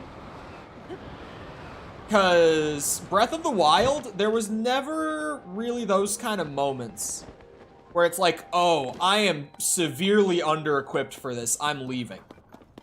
At least I never really had those in my playthrough. I mean, obviously I streamed the whole thing. So you can go and, like, Breath of the Wild, there would be moments where I was clearly not supposed to fight a boss or whatever. But, I was always able to stupidly power through and get it done. Here, I've tried to power through those moments. It just never works. That's the difference with Tears of the Kingdom. Is when I do hit those walls, they are like actual walls now. It's like an Elden Ring kinda, you know what, I'll come back. It's not just you shouldn't be here, but you can do it if you want. It's you should not be here. We are going to run your shit if you try to do this right now. You just have to do it for 8 hours straight. Like, I could. I tried with that Lionel for maybe like 30 minutes. But wish you would have a comeback moment then. I did that twice. 3 times, including one off camera for a video. Just saying. The third try, well, the third time that I did it, rather, sorry, only took me 3 tries as well. I'm now a master of the double frog fight, for the record. I, in fact, said armored. Did you actually? Oh, a gloom-infused armored white Lionel. I just missed armored. I read too fast. Oh, dude, last week. Actually, not last week. This would have been on Sunday. It was Mother's Day. Because we were ordering dinner for Mother's Day from a Chinese place that my mom really likes. And we were doing it off of my phone, because I'm the one with the Dash Pass, where I don't get delivery fees on DoorDash. So we were doing it through my account. And I was like, what do you want? And she was telling me what she wanted. And I'm like flying through the menu, like really fast. And there were like 4 separate moments of her yelling at me. 'Cause she's like, you're not even reading it. You're just pressing buttons. I'm like, you don't understand, Mom. I'm reading it. I have adapted to read really, really fast. And maybe I'll miss a word. But I it's enough to order off of DoorDash at the speed of light. Trust me. Trust. I got this.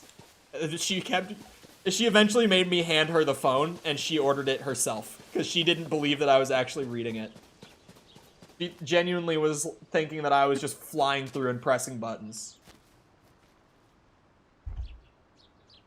Hold on. What is this? There's a Korok marked right here. Oh.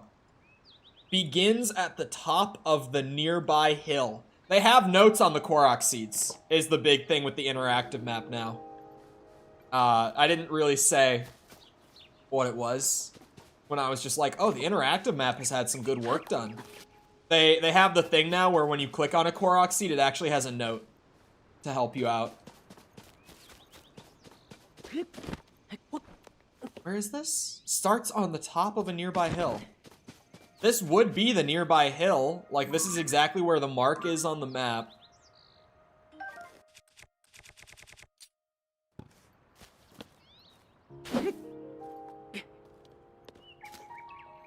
Where does the Korok start?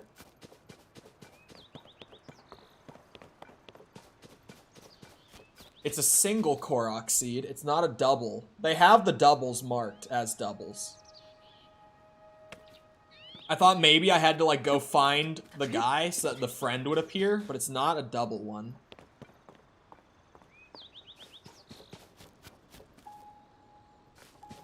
I'll come back to that one. Because I don't understand. I'll go do the other ones and loop back around. Oh, false. What day? It's Thursday. Thursday... Actually, Thursdays were always kind of painful. Never mind. I hated Thursdays.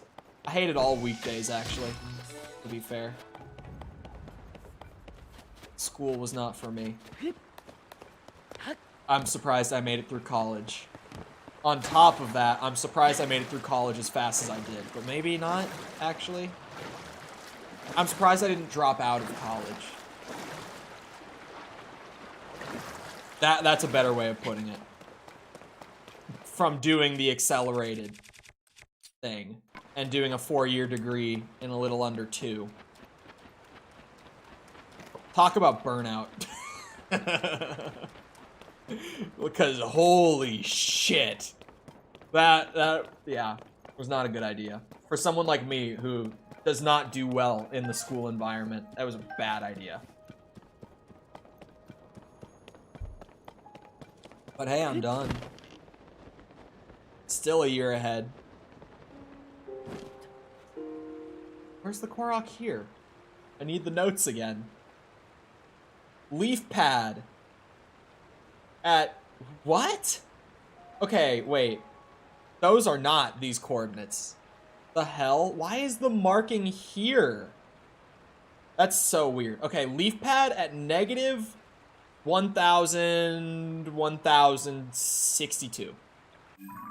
So that would be, can I see like a, nope. I think that would be over there. Hold on, which way? This is going negative. So there's a leaf pad like over in that direction? Cheating. We're getting ahead of the giant collectathon a bit. So yeah, this is the thing that we cheat on with Breath of the Wild False. There are these little collectible puzzles scattered throughout the world. In Breath of the Wild, there were 900 of them. So yes, I'm cheating. Because I am not taking the time to go out and explore the world thoroughly enough to find 900 puzzles. Absolutely not. I almost said the no-no word. And I have to be better about that word. Even better than we thought. Because yesterday, chat, the F-bomb count makes it that I actually, like, I know the exact amount of times per day that I say the F-word now. Because of that command. So I know that yesterday, I said it twice.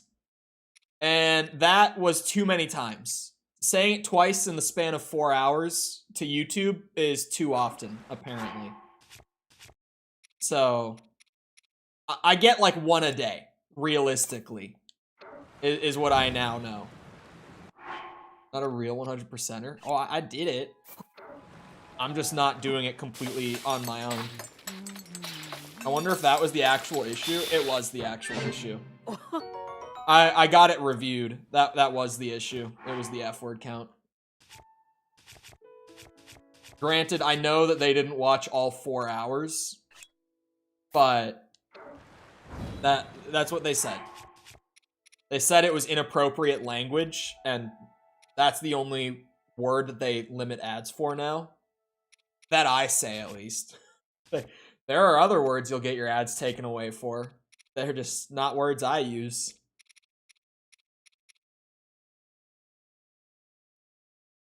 Oh, stamina recovery and good hearts. Hold on, I should cook these separately. Because cooking, like, roughly doubles the amount of hearts, right? Does that include no-no words in chat, too? I think I saw 1 or 2 there as well. Maybe? I don't know on that one. Oh, shit, that's right. Portable pots are used once, and only once. Damn you, Nintendo.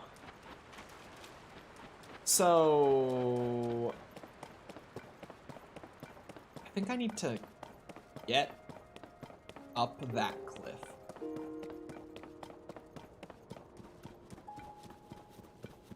I get why they tried to make YouTube kid-friendly when the app is 17 plus. Is the app 17 plus? Because their guidelines, their terms of service state you have to be 13 to make an account.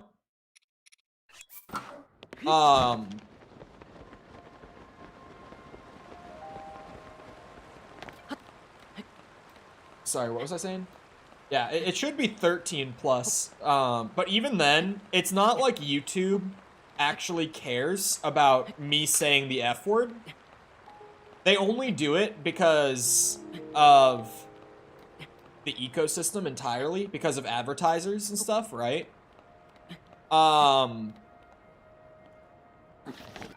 It's, you may have heard of a little incident back in the day, back in ye olden times, that we refer to as the adpocalypse.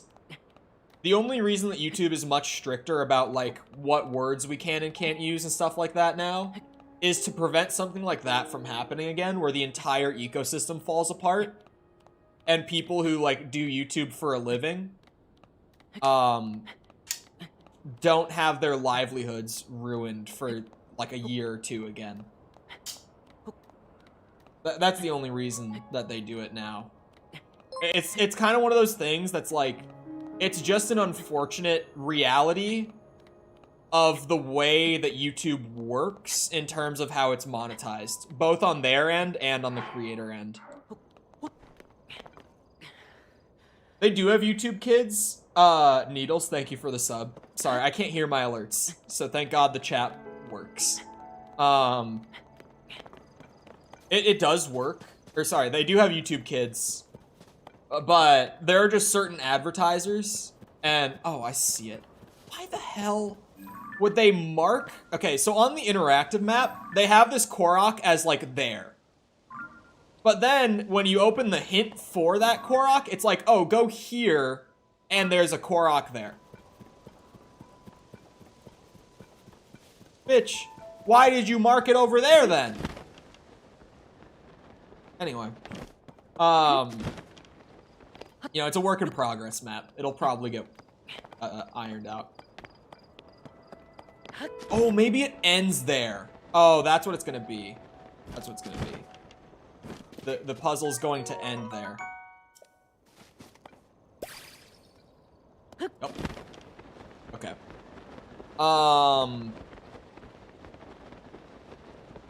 I get not posting sexual content, but censoring language is stupid.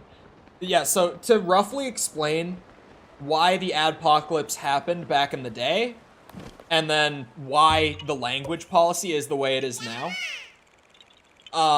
It's because the advertisers who run things on YouTube, like who run their advertisements, I mean, they are the entire reason for it.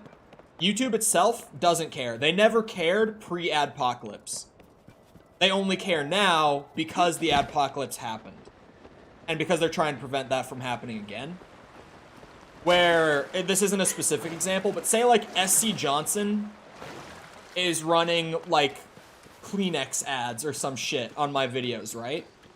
And they don't like that I use the F word as often as I do when I'm not censoring myself, which is very often. If you weren't around before I had to start censoring the F word out of my speech. It's one of my favorite words. I say it so much. So what happens then is SC Johnson throws a bit of a fit, for lack of a better way of putting it, and they completely pull their ads from YouTube. Like, they stop running ads on YouTube. They stop paying YouTube. So what happens when a company like that completely drops ads is not only does YouTube lose money, but everyone who does YouTube for profit loses money. Because there's less ads in the system, so people like me can't get paid as much for the ads that are being run. If that makes sense? Because the money just isn't there. Like, YouTube can't pay me with money they don't have. So it's because of that. It's not like YouTube themselves are like, oh, you can't use the F word. It's because the F word is one of the words in the past that has caused a lot of problems like that. And has hurt not just YouTube, but also people like me. It's something that's being done for the betterment of the entire ecosystem. It's not like YouTube actually cares if I say a naughty word here and there. It's because advertisers are bitches about it. I can say bitches all I want, so I will call them bitches, because that's what they're being. They're being bitches. Ever get the urge to slice a floating Korok in half? Is that, cute aggression? Is that what we're talking about now? Oh, shit. Over words. Yeah, it's just, you know, certain brands don't want to be associated with it. Like, it's stupid, kind of. But it is, like... You know, some brands are literally built on, like, family content or, like, child-safe content, so to speak. And it is, like, you don't want to be running ads for that and then immediately have it on top of, like, my content, where the other day I was talking about Goatsy on stream. You know, like, it is dumb, but it makes sense. Oh, and by the way, Goatsy is fine, apparently. That didn't get picked up. YouTube didn't care about that one. So. I can talk about a dude spreading his ass, but I cannot talk about, or I can't say the F word. That's the line right there. That's why a lot of channels only get sponsors and ads from things like Adam and Eve. Yeah. It's sometimes you just gotta take what you can at that point. You mean showing Chole, as Finn so eloquently put it? Exactly. Exactly. Showing Chole. Please don't tell me there are Koroks. Oh, there are many Koroks. I'm doing a little mini Korok collection right now, using the interactive map, before I go back to just, like, naturally exploring. Because I'm trying to get ahead of it. I'm trying to not have that giant, like, 700 Koroks remaining when I get to the end of the game, like I did with Breath of the Wild.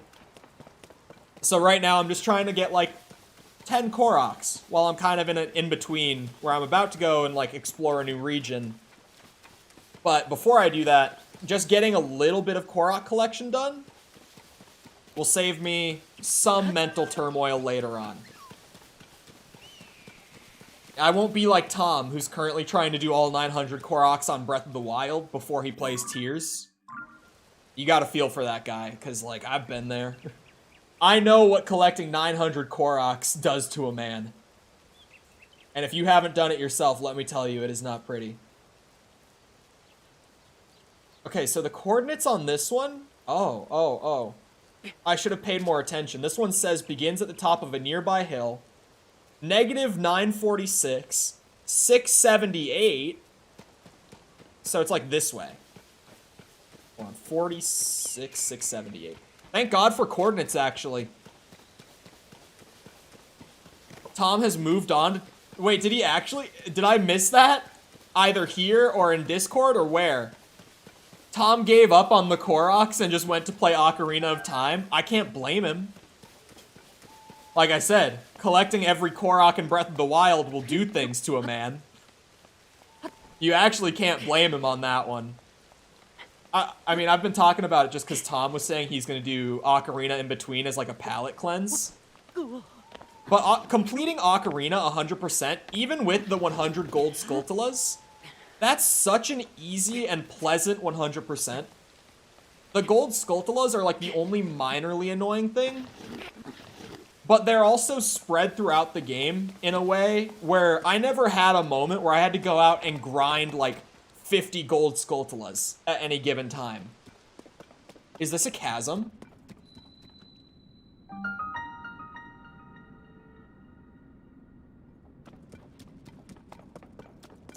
I'll be back for that.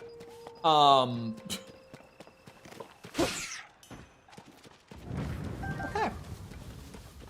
Yeah, like, Ocarina, we 100%ed Ocarina on stream before I ever played Breath of the Wild. And if you were there, like, never at any point was there some arduous, grindy, like, oh, I have to go and collect these gold Skulltula tokens. Like, I would kind of just be going through a dungeon, and there would be one on a wall. And I would grab it, and I would move through the dungeon more. And there would be, like, 5 of those per dungeon. There were, like, maybe 1 or 2 in each spot, like, throughout the world. They're spread out in a way that you just kind of find them as you play through the game, and it's never a pain in the ass. Koroks are a pain in the ass. Like, you'll find some throughout the game, but if you're 100%ing Breath of the Wild, like my dumbass, there will come a point where you're suddenly like, oh, I have to do my 50 Koroks for the day. 100, I did 100 one day in a single stream. I went out and did 100 Korok seeds. Because it was like, if I want to complete this game at any sort of, like, reasonable rate, that's just what I have to do. Which is why I'm trying to get ahead of it right now. Because, yeah. The sheer amount of them is ridiculous. Yeah, I don't know what the official count for Tears of the Kingdom Koroks is yet. Oh, golden apple! Golden apple! I mentioned this the other day, because I found one while I was recording footage, but never on this file. Sometimes, in an apple tree in this game, there's just a golden apple. I don't think that was ever a thing in Breath of the Wild, because I never saw one.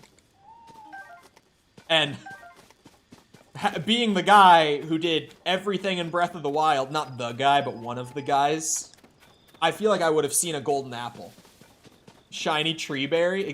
There's another one! I have a horseshoe up my ass right now, man. Give me the third one. Give me the third one. No? No third one?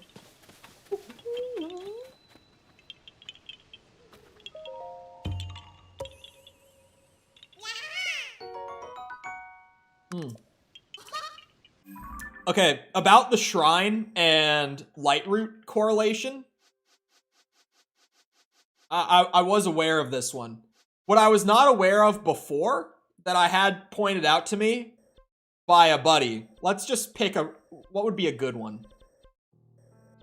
Ooh, hold on, Sapapa, that's a good one. What I was not aware of, oh, I don't have that Lightroot, shit. Okay, we'll just go with this one. What I was not aware of is that the name of the Lightroot is also the name of the shrine backwards. So, like, take a good look at this, study it. Just the first word, shrine and Lightroot, just get replaced, but outside of that, that first word, take a good look. Take a good look. I can show you another. Ishodag Gadosi. Each shrine and Lightroot is also just the same word in reverse. So they're even more linked than just every time there's a shrine, there's a Lightroot directly under it. It goes beyond that, even. Which, as I go through the game, I am very interested in discovering why that is.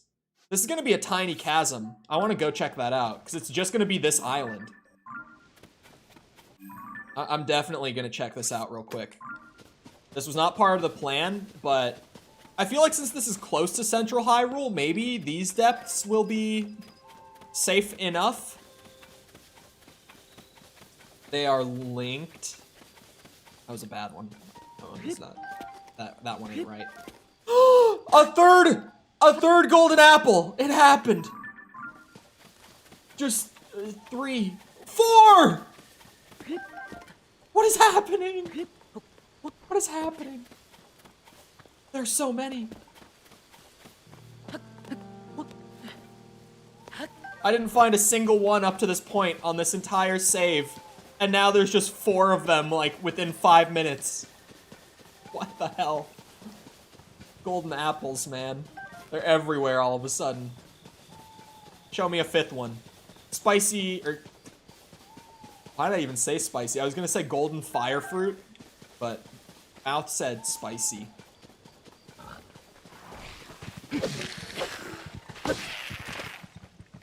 Yeah.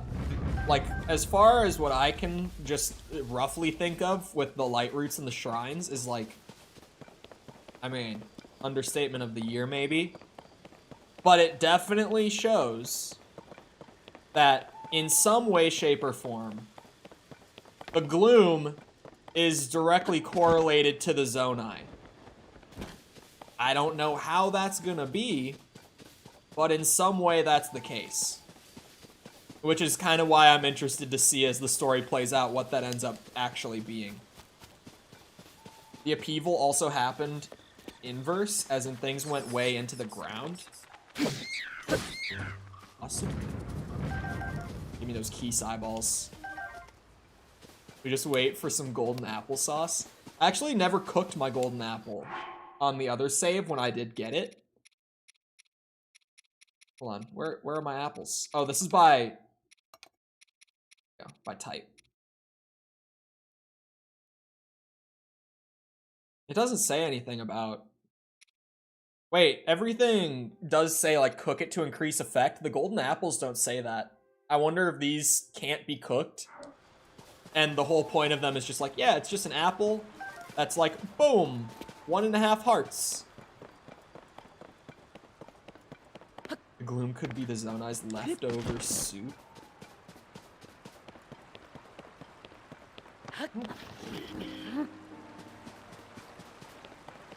Didn't Ganon in that one memory that I found earlier, like, seemingly have the gloom right then and there? Oh, it might just be... It might be something to do with the tears, even? I don't understand what the tears are supposed to be at all yet at this point in the game, in terms of just the story that I've gotten through. All that I can gather is that apparently, at least from that one conversation that Sonia and Zelda had in the memory, the tear grants the ability to travel through time.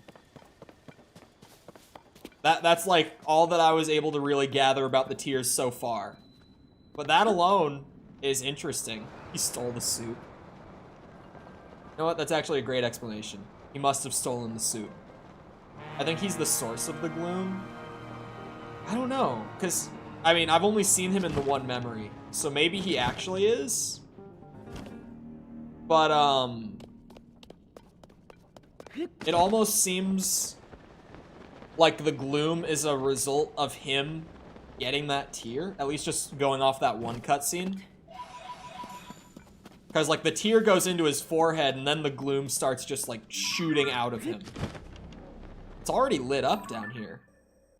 Oh, the light route from over there that I got is just lighting up this part of the depths. Well, I'm not gonna complain.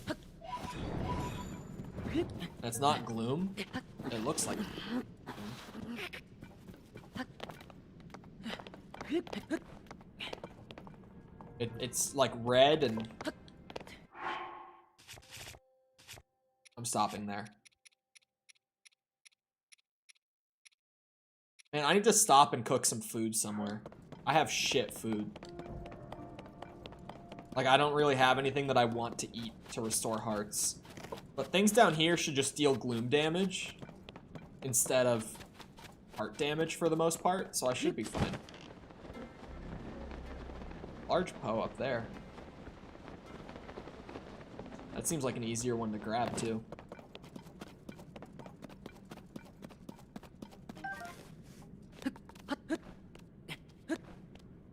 Whoa, whoa, whoa. Ah, shit. Thought I had it.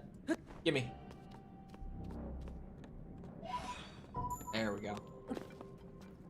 The Poes seem like... once I find how to get the rest of, like, the Dark Tunic set, like the Dark Link set, I guess, just knowing that it was also in the last game, outside of getting that, it seems like the Poes are literally just to purchase, like, depths items with, I guess is the best way of putting it.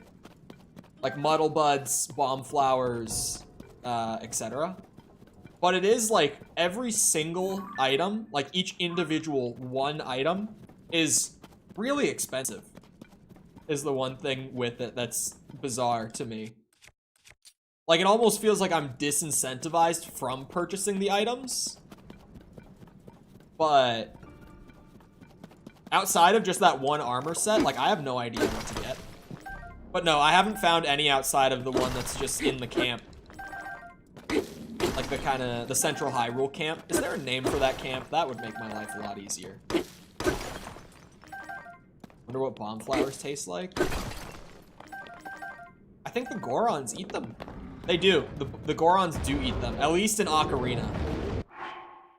They might not in like this timeline question mark. Where are my gold apples? Launch a couple of those down. Oh shit, shit, shit. Lookout landing, thank you.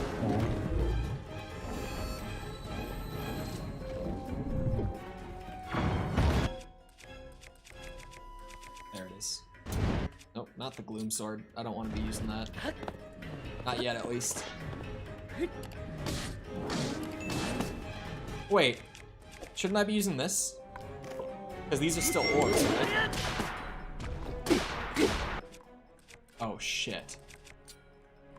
That's an oh shit moment if I've ever seen one. Well, we're in for a long one.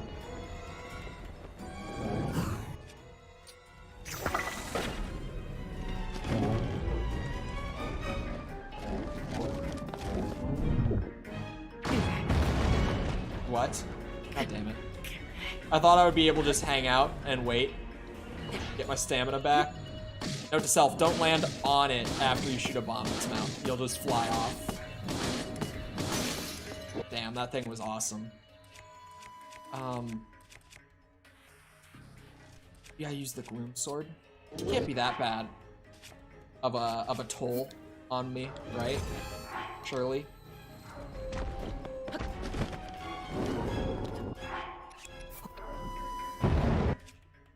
Can't be that bad.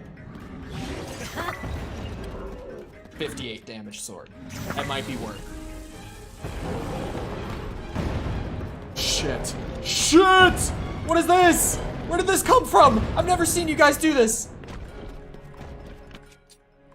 Open that mouth. Open that mouth. Ah. Oh my god. Open.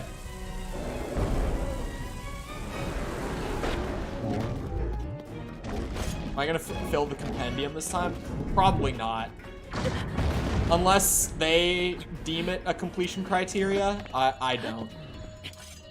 And by they, I mean Nintendo, of course. Okay, the gloom toll is kind of rough. It's a bit rough. It is.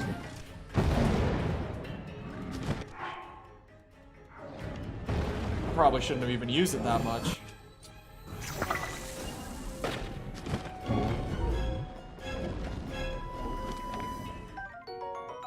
Ooh. That's a nice find. Has desperate strength on it. Oh, hold on. No, let me use this. And attack power. One of these. Shit. Now's not the time. Link! Help me out, man. Spin! Spin! Spin! I should have been spinning from the start.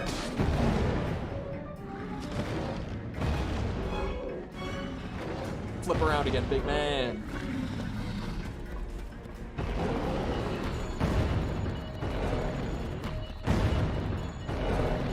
Turns out they don't taste good. Bomb flowers? Shit. The Gorons love them. At least back in Ocarina. Better to use a blunt weapon? Maybe it's just because my blunt weapons deal so little damage. But, yeah, my like rock on a stick was not doing so hot. Where did this gloom damage come from? I didn't have that the first time when I started the fight. I had full hearts. Bro, it used like my weapons still, didn't it? Yeah, it did. It saved all the weapons that I lost.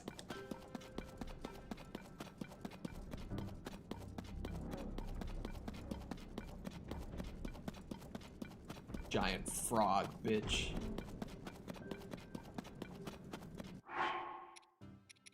Need a good two-hander to spin with. There we go. That'll do some good. Oh my god, I have 4 bombs. That's it. Maybe make it work.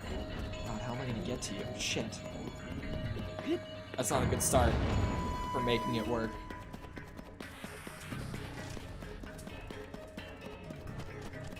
God.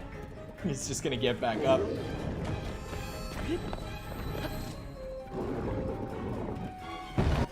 Alright, next time.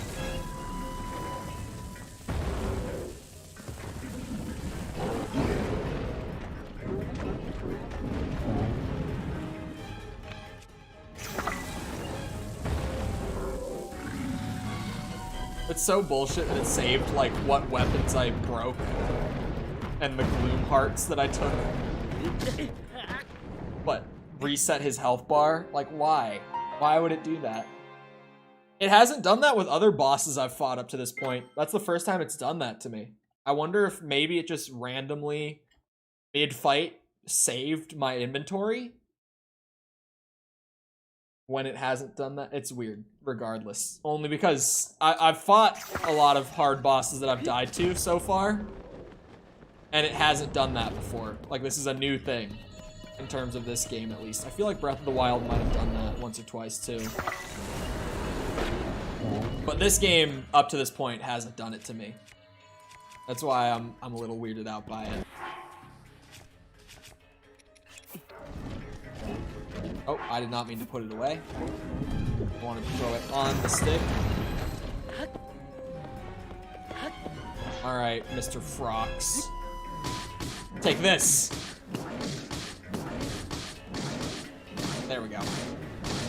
That's a better spot.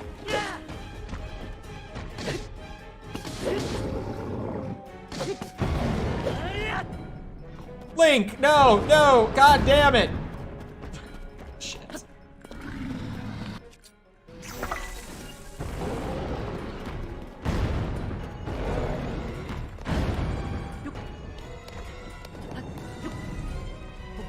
I almost rely on the launch into the air. It's good for mobility.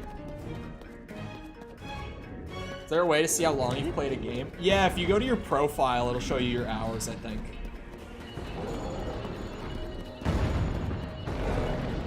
Don't push me further. That was like the perfect spot. What the hell is that hitbox? You serious? Am I playing Jedi Survivor right now? What? Okay. Maybe I'll come back, just because he seems to want to be a bitch. Well, the game, I guess, more than him. Ate all of my weapons that I used the first time when I got him close. Left me with half my health, half my bomb flowers. None of my good weapons. It just says first played 7 days ago. Oh, it used to show you your time there. Oh, bye. Hey, bitch.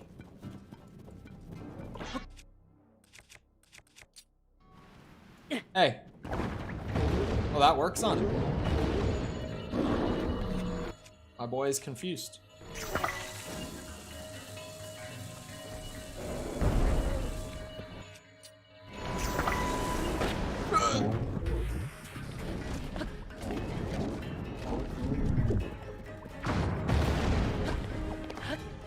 Start from the back.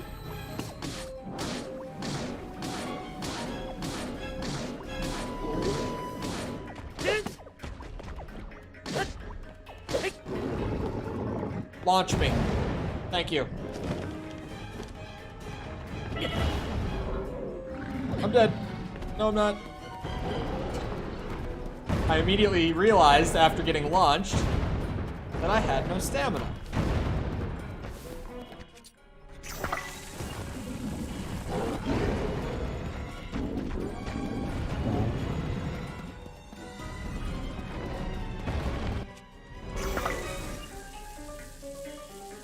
It's a miracle that I survived that fall.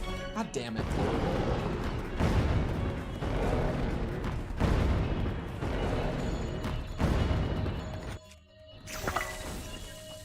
Try it again, bitch.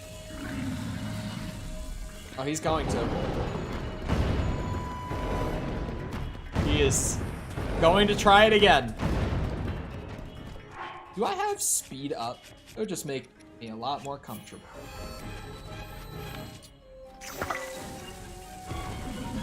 God damn it. Open that mouth. Show me what that mouth do. Come on. Thank you.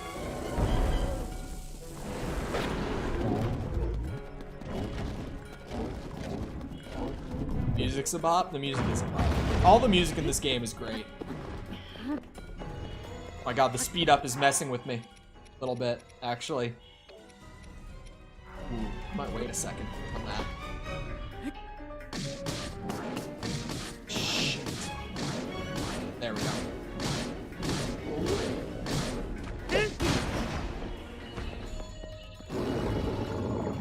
This time I got it. Wrong food. But not the worst effect to have. Goodbye speed, though. Oh. Thanks, friend. Wait, where'd the gloom damage come from? Where did I lose a heart again? From the start of the fight to now. I don't recall. I lost it at some point. Surely. It's gone. Oh, that's gloom toll. Shit, I forgot not to use that. I just, you know, I saw big damage. Oh, this one. Fuse it with some good shit.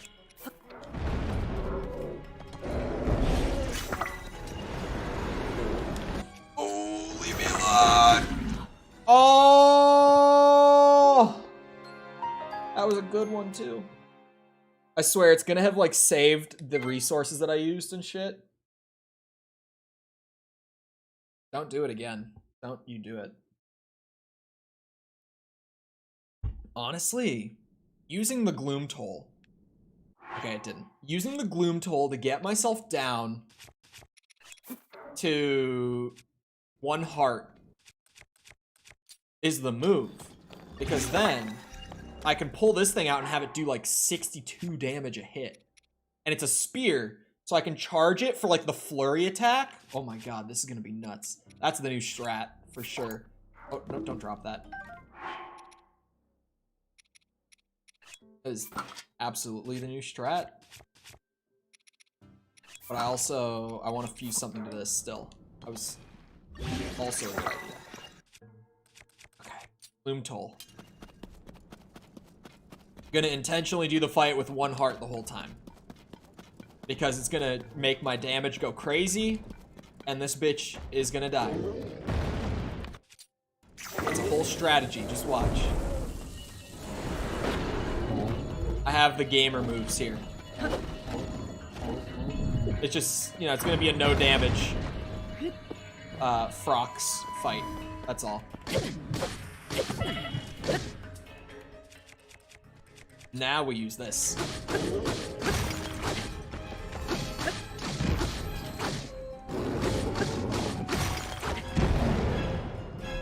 It's a much better start, I have to say. Not to toot my own horn here,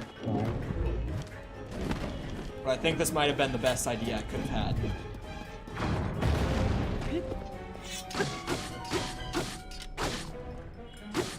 This damage is so nuts. No! Are you I wasn't even in it, bro. Okay. That's the strat, though. That is the strategy. God damn it. Are you kidding me? The way that he, like, bounced me off just right so that I would... The strat is there. If I put a diamond on it, it would be even crazier, but I don't want to use my only diamond. That's the only reason I'm holding back on the diamond. It's my only one. Why do I have a tree branch?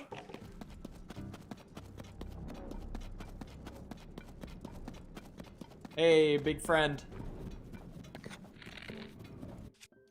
Big friend. There we go.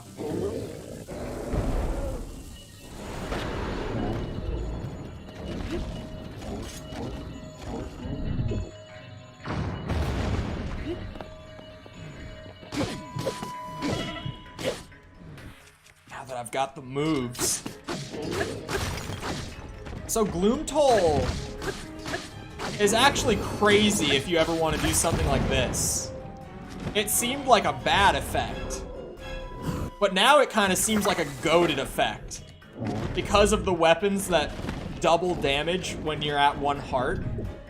This is kind of a crazy setup. Just me, or like, is this low-key game-breaking, this kind of setup? Just the sheer damage output behind it is insanity.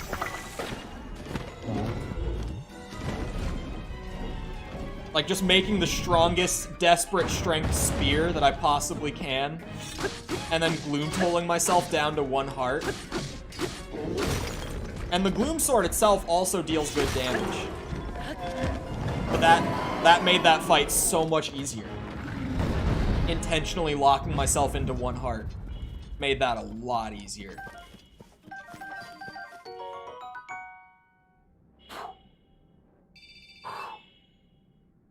Chat. I mean, come on. 35 fuse attack power. I will be back to kill this guy many times over. That is literally just an elixir item that makes a crazy good elixir. I got 2 of those 35 attack power parts. This is a guy who, like, every blood moon, I'm coming back here. Let it be known. Every blood moon, this is the spot.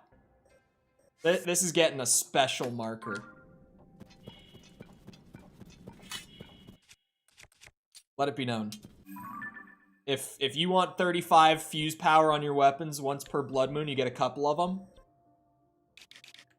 Come here. Has them there. Seems like it's actually just an empty area in the depths outside of that boss. Oh wait, I'm going back towards where I came in. We want to go this way. Not the soup. Soup is everywhere, man. Soup is everywhere. God damn it. Now I'm gonna call it the soup. We had the goop in the first game, where all of the malice in Breath of the Wild, I only ever referred to it as goop. Much to some people's dismay.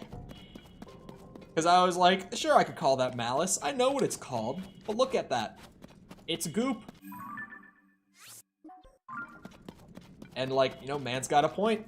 You look at that, you don't think malice. You think, that's goop.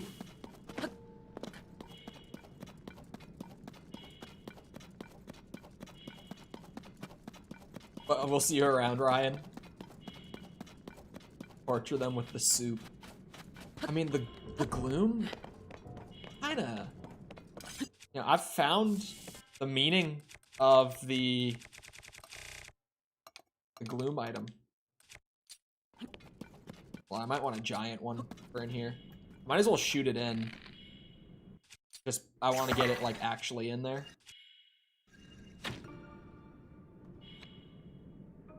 What do we got?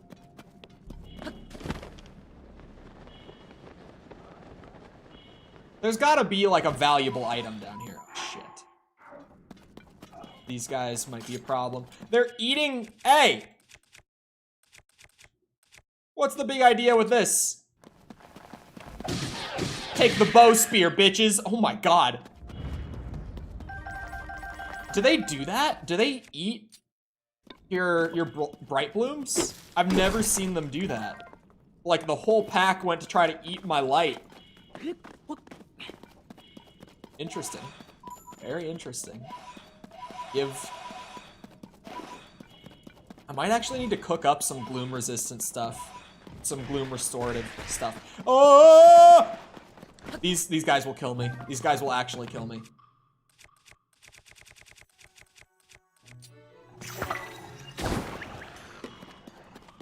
Oh wait, they fall apart when you do that? Well, now I feel dumb. Now I feel extra dumb.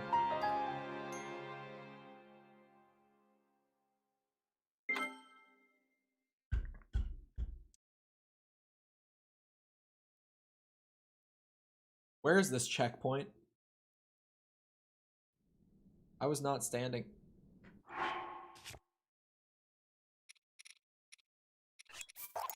Oh boy.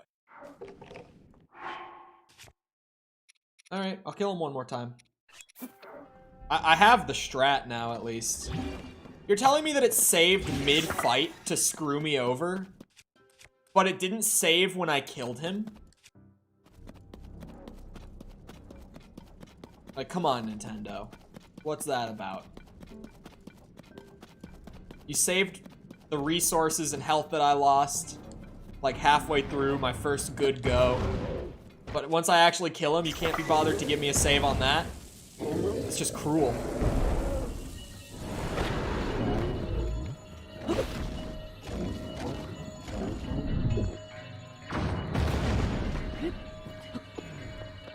least now I found the game-breaking way to do it. The Gloom Toll, baby! Gloom Toll Desperate Strength combo.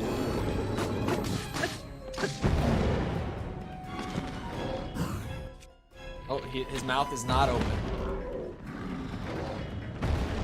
Hey. Open mouth? Oh, he's going to. Sweet. I didn't think I would get lucky enough for that.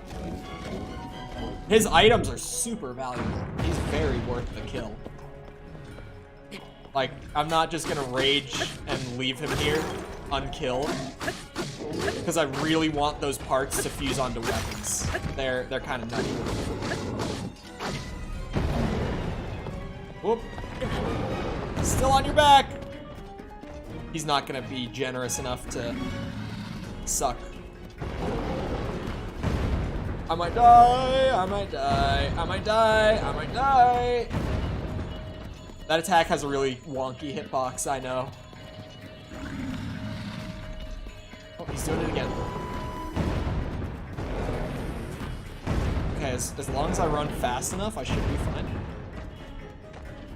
Does he suck if you stand closer, is the question. Absolutely not, no. No, he does not. That was a scary moment. Open that mouth. I just need one more cycle. That's all I need. God damn it. Open! Now.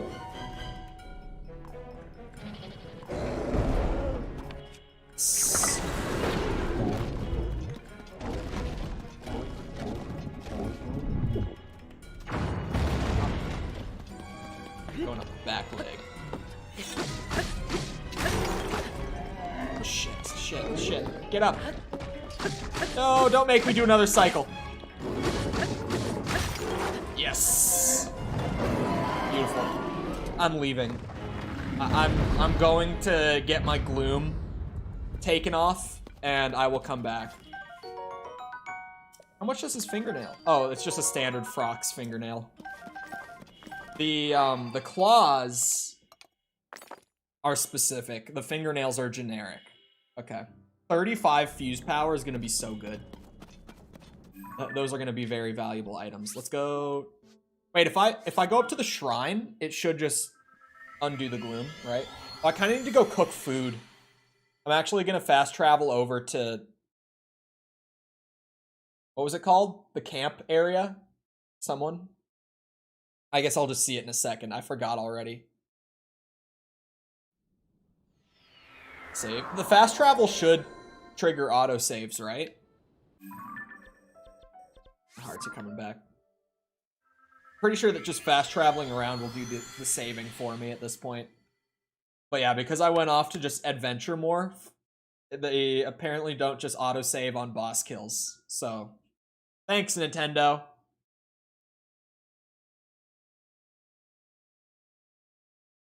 Yeah, Gloom Toll and Desperate Strength weapon combos. If you can just, like, I had some really good fuse attack power on both of them. It's a setup, man.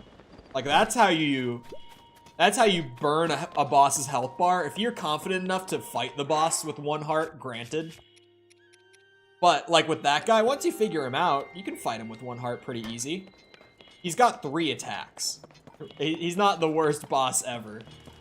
None of them are super bad to avoid either. I mean, one of them literally just lets you attack him. So yeah, it's like in situations like that, if I can just get 60 plus damage on a spear, that's kind of nuts. You've shot him in the eye. I think you can shoot him in the eye, but shooting a bomb flower into his mouth when he does the big suck gets you that giant stun. Or if you launch into the air, you probably saw me shoot them down from up there as well. That'll do the same thing. Glowing cave fish are awesome for when I'm down there. These guys, yeah, I was gonna say, they give you like good heart restore and they give you good glow effect if you cook a few of them together. That's just throwing a bunch of those into the dish, into the pot together is a very safe bet. Do I have any of the little things that give me, like, the gloom resistance? Yes, I do. These, I think you can just cook them together. I don't think you need to cook them with anything, right?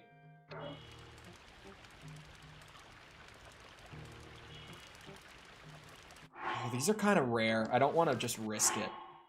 How do I do the cookbook? How do I view my cookbook, that is?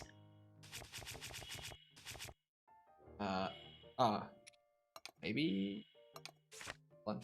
Ah, yes, here we go. I know that I've cooked it before. I just want to see what I cooked it with. Looking, I made dubious food with one before. What the hell? I did cook with it before. I know that I did that.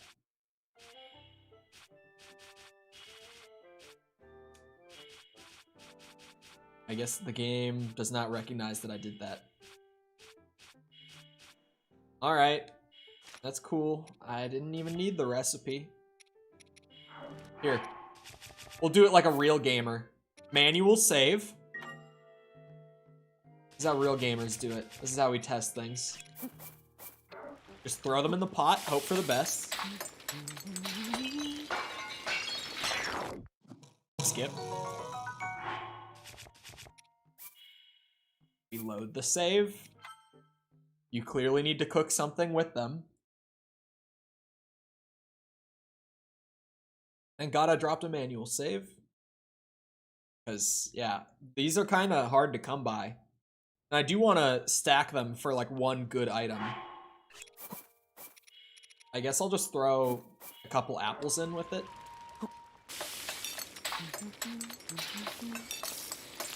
Much better. There we go. See, triple gloom resistance for 8.5 minutes. That's why I wanted to use them together. Because, like, just getting one really good item, I would rather have that than, like, 3 shitty items that don't last. Because when I did it before, I got, like, 1 gloom heart for, like, 3 minutes was the effect that I got using just one of them. I don't want that. Like, that's not a good item to eat for, like, a depths exploration. Getting 3 hearts for 8.5 minutes, now we're talking. Like, that's a good thing to have on me. Yeah, I just kind of want to cook stuff that just restores hearts. That's what I was really lacking on. Like, the gloom resistant stuff was also a thought, just because I was in the depths, but... Ooh, mighty bananas. Big things to cook. Attack up. Bro, you could stack attack up on top of what I was doing with the desperate strength and the gloom toll. You can get kind of crazy with that. Not gonna lie, you can get pretty wild with stacking damage effects. Oh, he just hummed, shit, what song is that? Da-na-na, da-na-na. That's a song that I play a lot in Ocarina of Time. It's a useful song, then. It's one that I play a lot. What is that? What song is that in Ocarina? It's one that you play on the Ocarina, obviously, from what I was just saying. It's 3 notes. It's like left up, right, or some shit like that. I had him do that today. I can't remember the name either. Epona's song? Is that Epona's? It might be. Epona's song is like... Da-na-na, da-na-na. This might be it. Hold on. Ocarina of Time, Epona's song. Let's see. This is a 2-minute video. Oh, I'm not on my computer. I can't hear it. Is that the song, chat? Is that what he just hummed? Not Epona's? I didn't think so. Hold on. Ocarina of Time. Ocarina songs. I'm just looking at the song list. I think it was Zelda's Lullaby.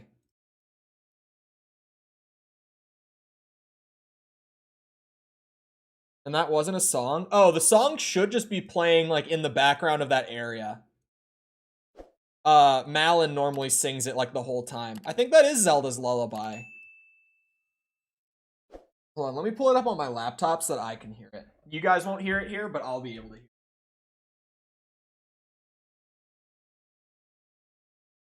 I want to hear it played on the ocarina. Because that's, like, what I'm thinking of. Okay, well, that's not the ocarina version. That's the actual song. That's the part that's gonna suck about this, is that I'm trying to look up a song that you can play on the ocarina, but it's also an actual soundtrack piece of the game. Hold on. There we go. All ocarina songs. Oh no, that... Hold on. No, that is Epona's song. It's absolutely Epona's song that he just hummed. Yeah, that's Epona's. That I'm listening to Epona's, like, played on the ocarina. That is exactly what he just hummed. Yeah, that is... When I think of Epona's song, I always think of, like, the full song, like, as it plays at the ranch. So at first I was like, I don't know, it might be... But yeah, no, that is Epona's song. I haven't played a lot of ocarina...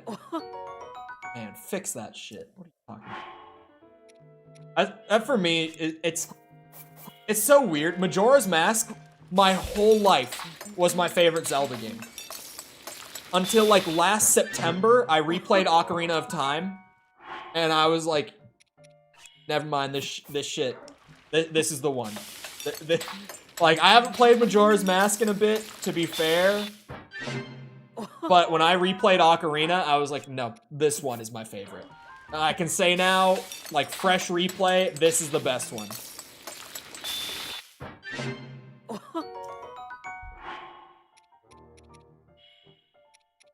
It's part of the reason I go batshit when people say that Breath of the Wild is, like, the best game of all time. Because I'm over here like, it isn't even the best Zelda game! What do you mean, best game of all time?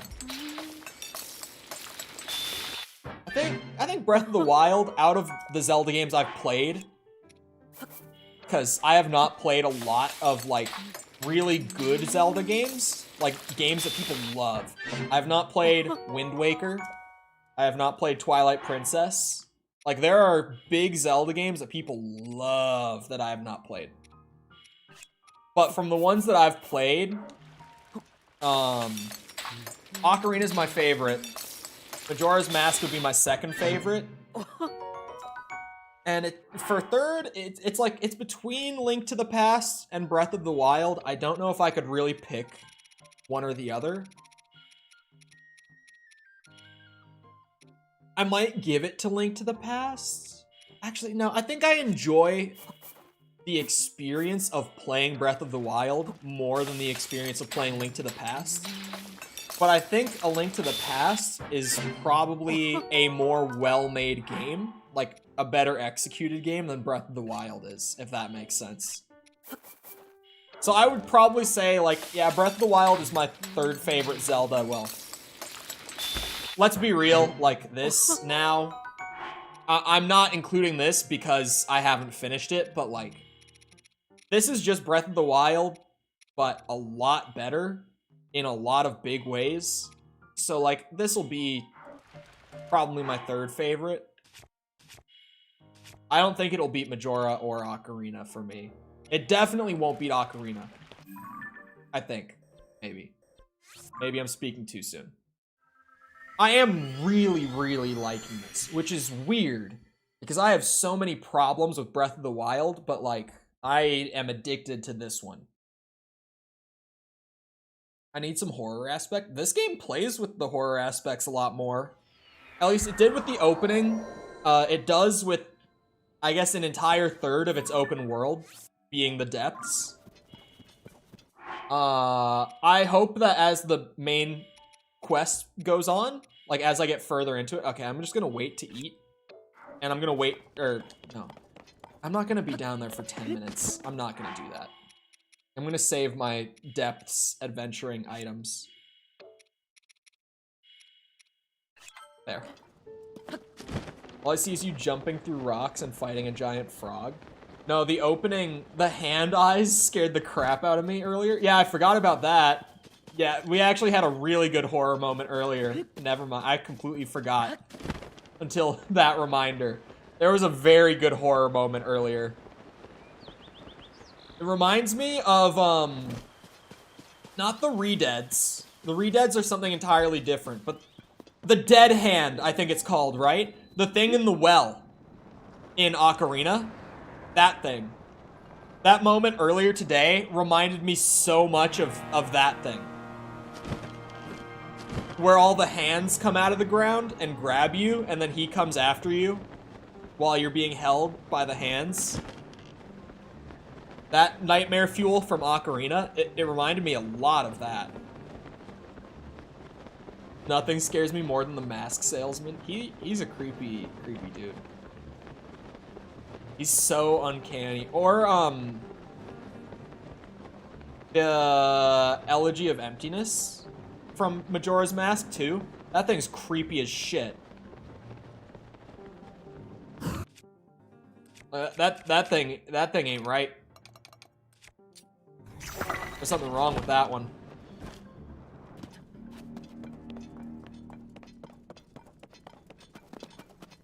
Yeah, Majora's Mask is a creepy game. I'm really excited for the Harbor Masters to finish up their work on it. For people who might not know, Harbor Masters, they're the guys that did the Ocarina of Time PC port, the one that I used when we played it for 100% on stream. Actually, no, I didn't use theirs when I played it on stream. Never mind. I was using it for the big 100% guide before I realized the market for that was smaller than I initially expected. But the best way to play Ocarina of Time nowadays is a community-made project called Ship of Harkinian by the Harbor Masters. And they're working on taking their experience from making that, and they're reverse engineering Majora's Mask currently. Last they spoke about it publicly, I think that they said they were at about the 60% mark, and that was back in, like, October? They said that we shouldn't expect it this year, but maybe early next year was last I heard about it. So I'm really excited for them to get their work done on that. I also, not so subtle plug, one of the most viewed videos on my channel is a guide on how to easily set up said Ocarina PC port that is just the best way to play the game. So everyone is aware.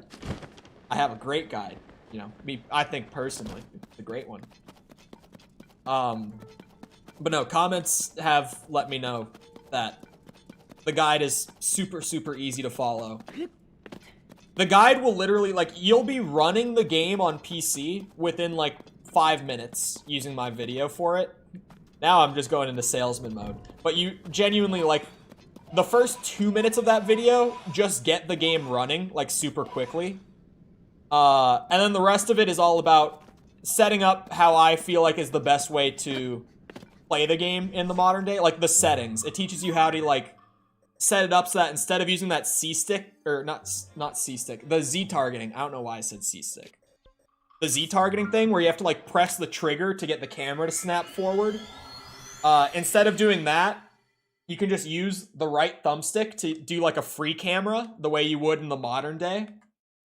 I have, like, that in there, and that's a night and day difference between playing, like, vanilla Ocarina of Time and playing it on that version, is just being able to set up your right thumbstick so that you can do this in Ocarina of Time is crazy.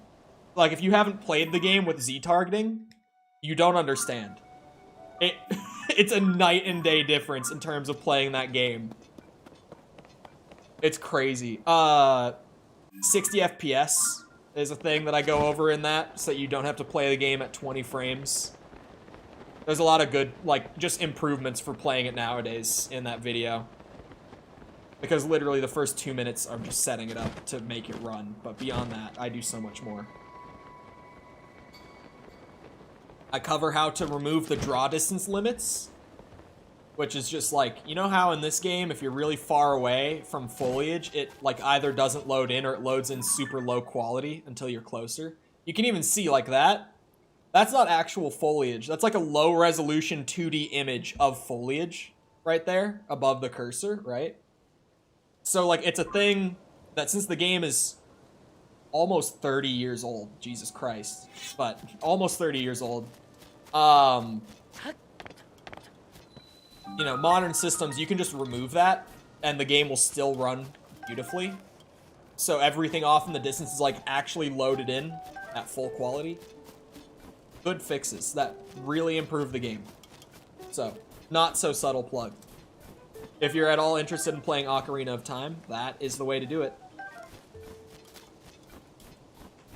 You do need to have a copy of the game for it. But, there are ways of acquiring that. Wink, wink, nudge, nudge. That is all I will say. If that's a road bump for you, it's maybe not as big of a road bump as you think.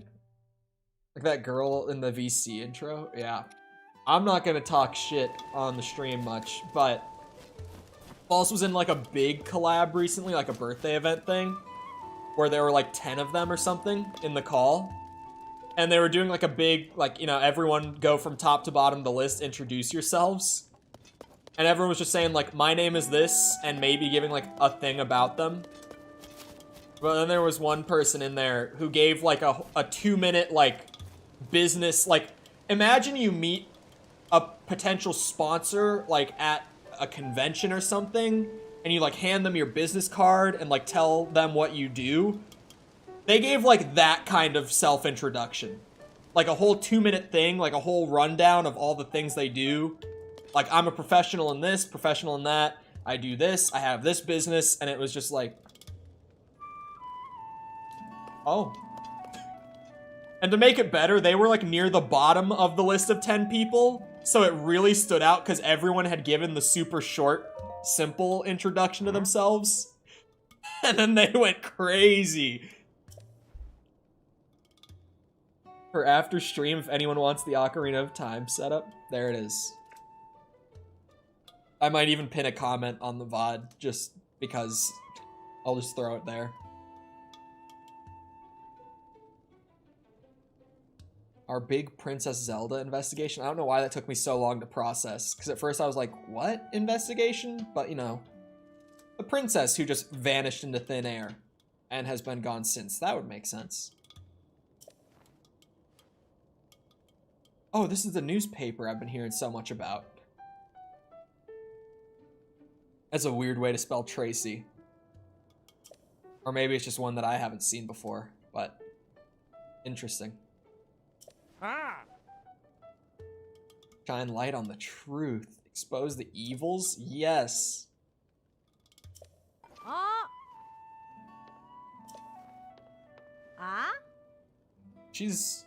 That's a map. Am I missing something?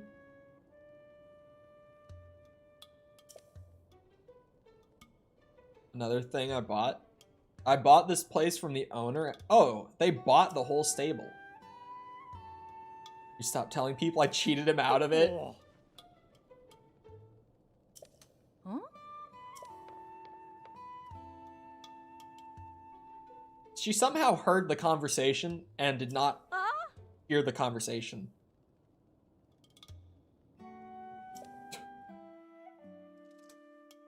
Who knows? My cover's blown. I've just never seen it spelled this way. Is this a common spelling of it? I've never seen it spelled this way.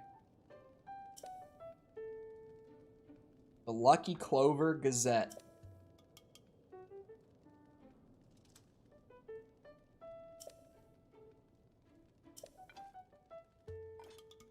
Sorry, I read in my head. It goes way faster.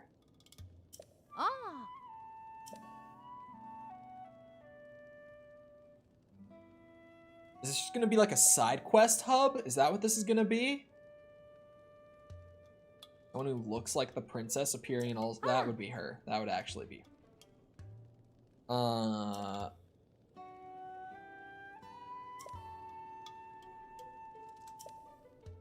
could. Sounds like this is just gonna be like a hub to come and get a bunch of side quests from. Is what I'm gathering. But welcome back. That one positive guy. Froggy armor? Wait. Oh, it's slip resistant armor. How much? How much? It's yours. Name your price. Oh. Oh, I get a piece like per quest or some shit. Hey! God damn it. Can you not? How about 1,000 rupees? Whole set. Deal? Ah. I got it. I got diamonds. I got rubies. Sapphires. Whatever. Just 1,000 rupees. Done. No side quests. Thoughts?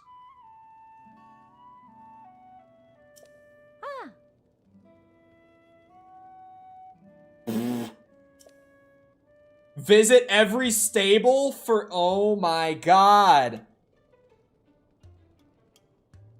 Dude. That's... I have to go explore the entire map to get the full set of frog armor. Is what I just got from that.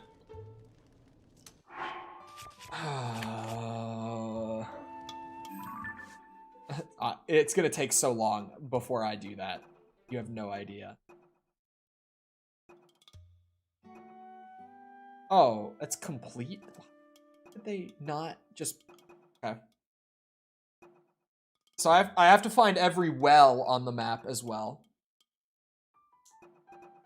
Oh, boy. Oh, boy. I want the frog armor, man. I do have some stables that I've found. Oh, I have... Yeah, two. Two stables. I thought I had more than one. Okay. Hold on. It's that time. Before I do this, I will go back to those couple stables, see what I can do. But some people know what I'm about to say. Caffeine's doing the thing that caffeine does, so I need a piss break real quick. I'll be back in a minute. Feel free to get up, get a drink, snack, bathroom break yourself. Whatever you want to do with a quick minute while I'm up. And I'll be back to go and interrogate everyone I can possibly find at the stables. So I'll see you then.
Alright, I'm back.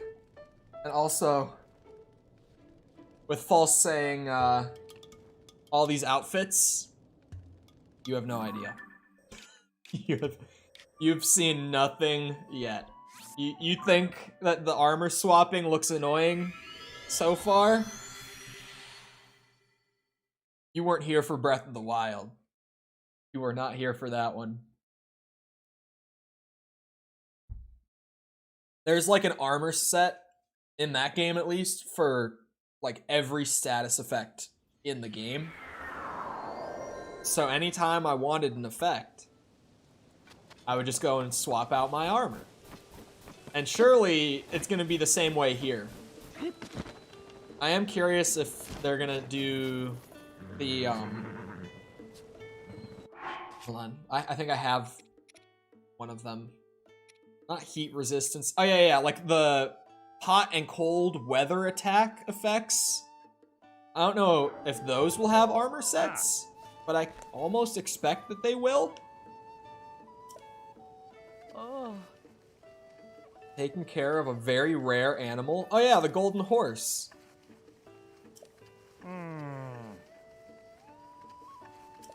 Oh.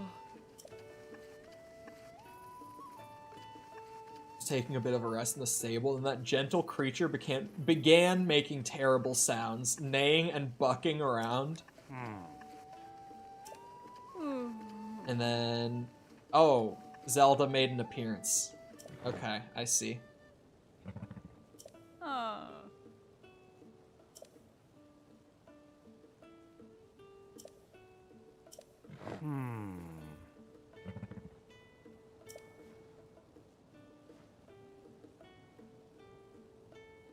Thought it was gonna turn out to be nothing. I am here.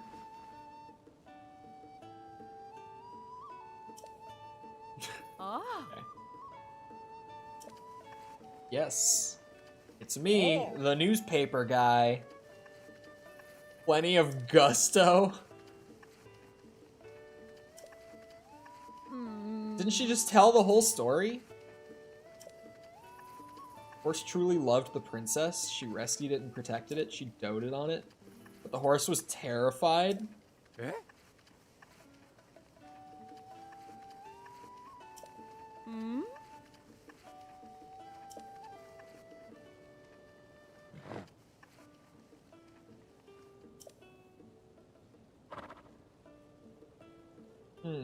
Ah.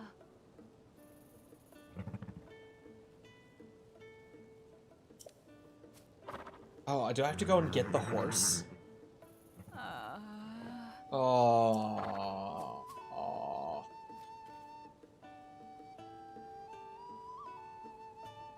Oh, Gleeok is up there. Oh god. There's an ice Gleeok up that way. No. Don't make me. You can't make me do it. God. The video? How do I even do that? Okay, I'm playing on a PS4 controller, Bluetooth adapter in the Switch dock. It tricks the Switch into thinking I'm using a wired Pro controller. But the touchpad on the PlayStation controller becomes like the screenshot button. So when I touch the touchpad, it takes a screenshot. That's why it keeps happening. I'd be out of there. This is such an interesting bow. The higher your maximum number of hearts, the more its attack power increases. I like that effect a lot. Where's the horse? She can get her own horse. I need the frog armor. I'm not gonna fight Gleeok. There's no way. You're crazy if you think I'm fighting him. It's like I tried earlier. It's not happening. But I need this horse. I will sneak around the flying three-headed dragon all I have to, as long as I find that horse. You think?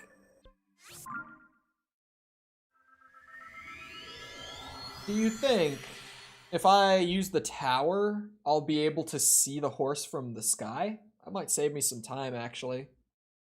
I tried using the soup. I do have one form of, well, I guess it's not really weaponized soup. It's weaponized against me still. I wish I had a form of weaponized soup. I saw like the gloom effect on the sword, and I was thinking it was gonna like inflict gloom damage on enemies. But then it was like, oh no, the more you swing the sword, the more it inflicts gloom onto you. But how else did you think that would work? Like, come on now. Don't be crazy.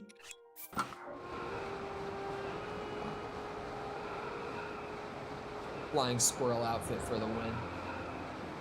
Where's this golden horse at?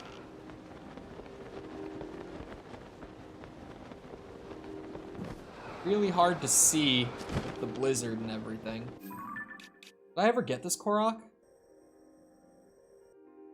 Doesn't seem like I did. Probably because I have to fly by him. Where is this horse?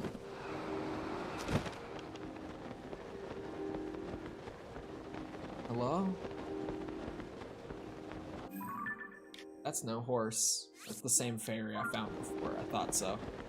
I had to be sure.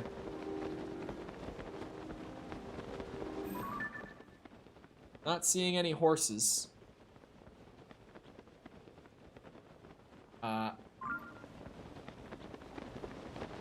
Oh! I might see the golden horse.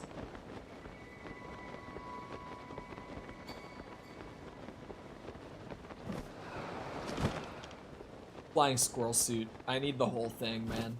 Because even just the shirt is hilarious. Diving with the wings coming out like that is so funny. It's okay, I got this. This horse is gonna love me. Zelda horse. Gonna be great friends, me and Zelda horse. I still don't know what the little star on all the weapons I keep getting from the depths means.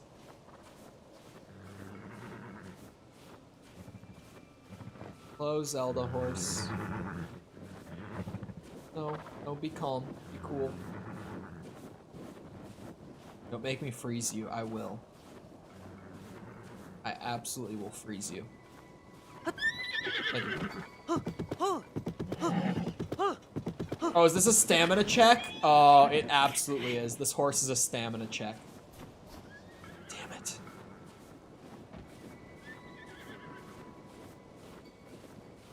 We try again. Maybe this time, if I'm faster on the soothing.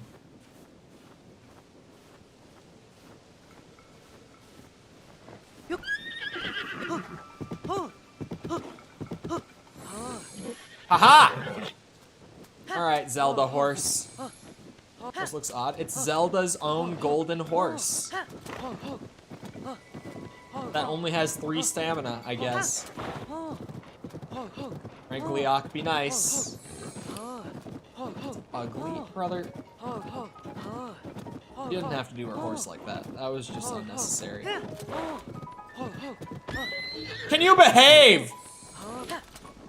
There is a flying 3-headed dragon here.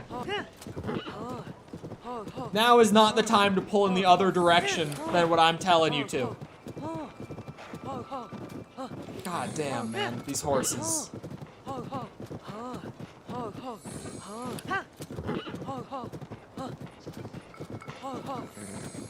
Horse acquired. I just have to go this way now.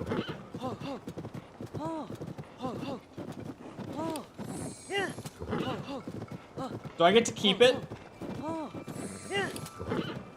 Yeah, I'm just constantly spamming the soothe button, is what you're hearing. To try to keep the horse on its best behavior.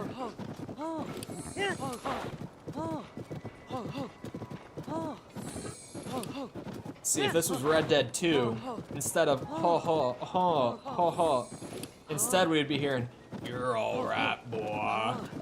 You're okay, boy." God damn it, stop! Is it rusted? Oh, maybe. That could be it, actually. Hello? Do I get to keep it? I want to keep the golden horse, please. Can it be mine now?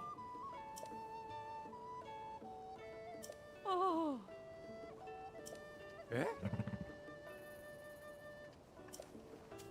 Found the horse. You show up and save the day in the middle of my reporting work. Kind of throws me off my saddle. I'm returning this game. Nintendo, I want a refund. Thank you. No amount of money is worth this. It's... Nope. Can you feed horses in Breath of the Wild? I never even tried that. Has that misplaced pony there gotten kind of attached to you? Oh, I would agree. I would agree. That is definitely a thing that's happened. Sweet. New travels around Hyrule. Perhaps you'll even have a chance to reunite this horse with the princess.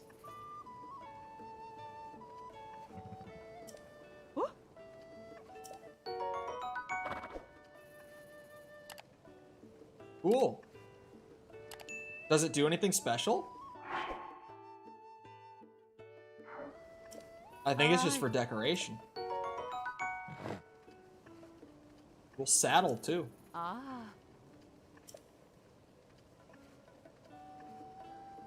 Okay.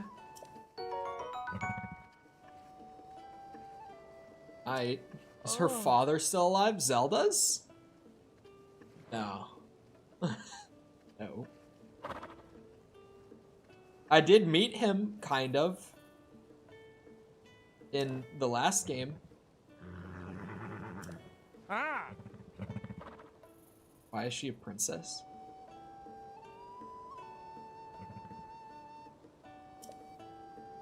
Why you gotta bring that up? Yes, it was. Here's the start to the old nest egg. I'll take it. I got a horse, a bridle, a saddle, an elixir, and 50 bucks. I mean, shit.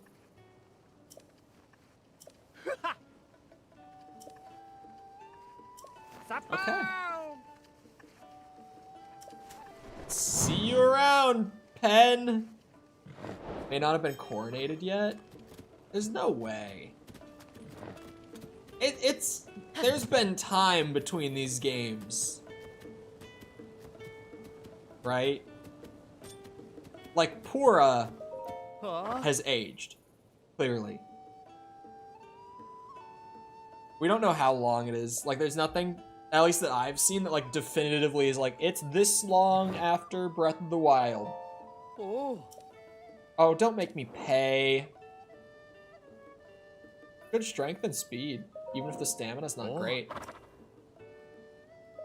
Ay, ay, ay. Thanks for the pony point, dick.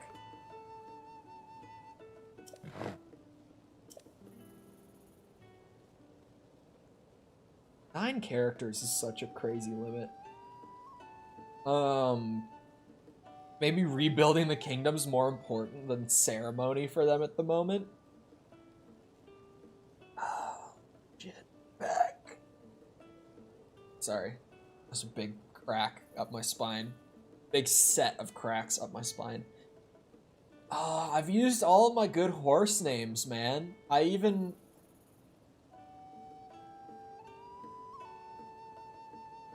don't know. Trying to think here.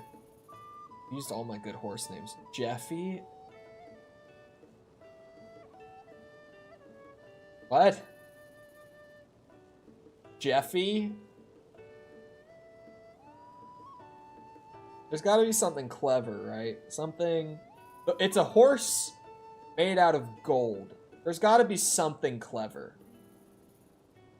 Right? I mean, that's crazy. How often do you see a horse made out of gold? I kind of wish that I didn't already have a Kevin, to be honest, because this could be a great Kevin, but I already have my Kevin. Hold on.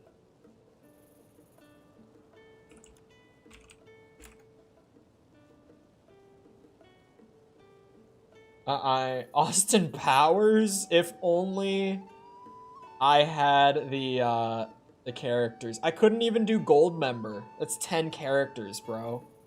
Like, what is this 9 character limit? It's crazy, right? Yeah, gold member.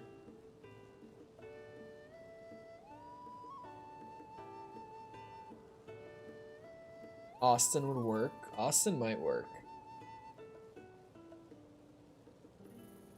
That's the best we got. Austin's the best we got. In reference to gold member, of course. Austria. Never mind. It's Austria. What a terrible autofill. Goddamn Austria, man. You could go gold member? No, it's 10 characters.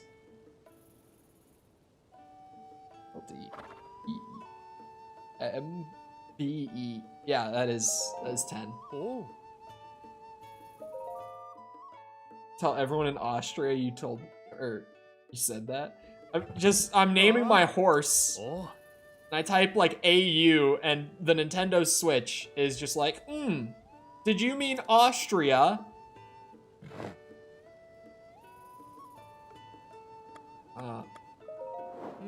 Change to the royal bridle. Oh. And Oh.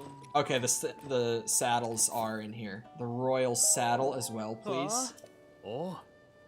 There we go. Oh. Oh. Oh.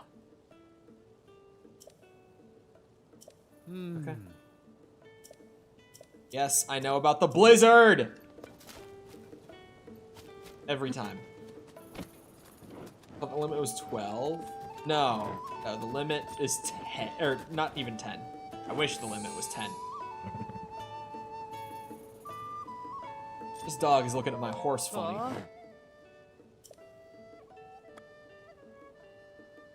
Full of Fallout Boy?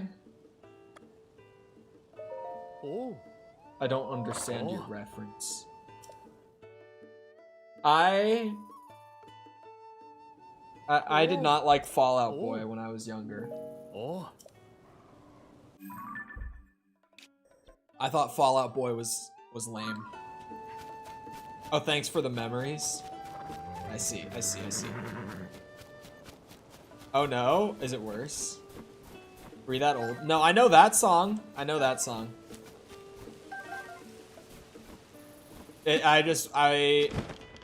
I grew up listening to rock. Rock was my thing.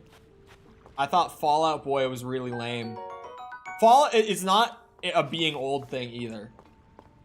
Fallout Boy was very popular still when I was like in the scene. It's just I thought they were lame. That's all. You're just quirky? No. I thought they were like a little too punk poppy. I didn't like their style. Grew up under a rock, turns out. Well, I got a couple fairies in here and some ore, I guess. To the other stable then, right? Oh yeah, 3 stables. Check out. Or maybe I already got frog armor? Let's see. If I got a piece, then I'm good. Like, I can go check out the other stables as we go.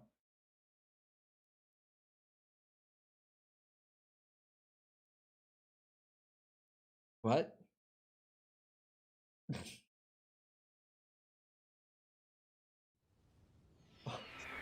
What? Had a soft spot for Pete Wentz. Yeah. This.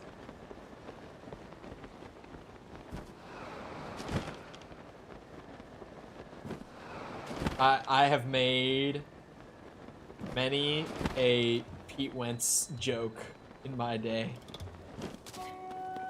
Hello, can I have frog? Please? Mm-hmm. No?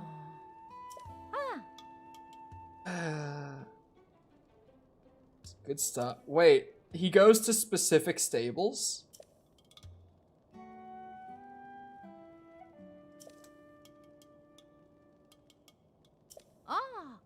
Wait.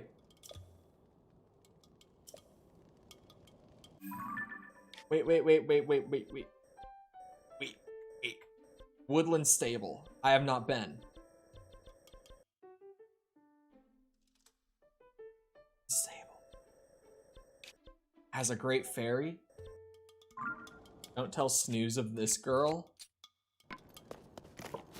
Yeah, chat, last night I found out about, the get laid percent, Breath of the Wild speedrun. I think I only have 2 of the Killer's songs on my Spotify. I have definitely the Killer's song. Hold on.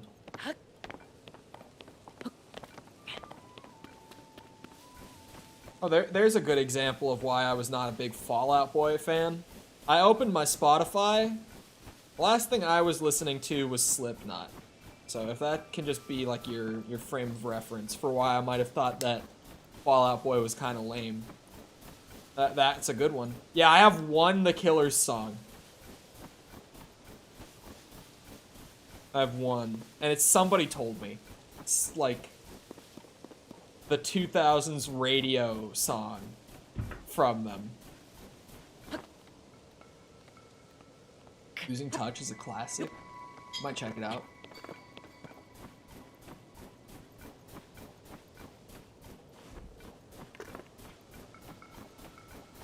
You didn't know about that already? I don't think I did. I don't think I knew about Get Laid percent. That's a chest. I really thought that I would be, like, actively doing main quests today. I really did. This game has its ways of keeping me distracted, to say the least.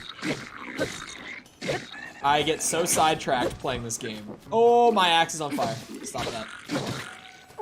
Dang, I tried to pull out my shield in time. Oh, I need that shield, actually. I'm cold. I'm too cold. Bow on a stick, bitch! Bow on a stick!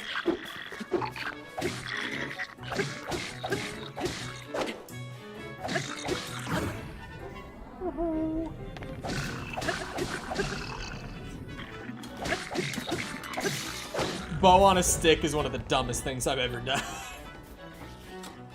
Hold on. Shield on a stick. What the hell? Oh, what? Drop me another shield right now. That's actually sweet. We all saw it? We all saw it? If you put a shield on a spear, it will block with it when you're aiming. That was so cool.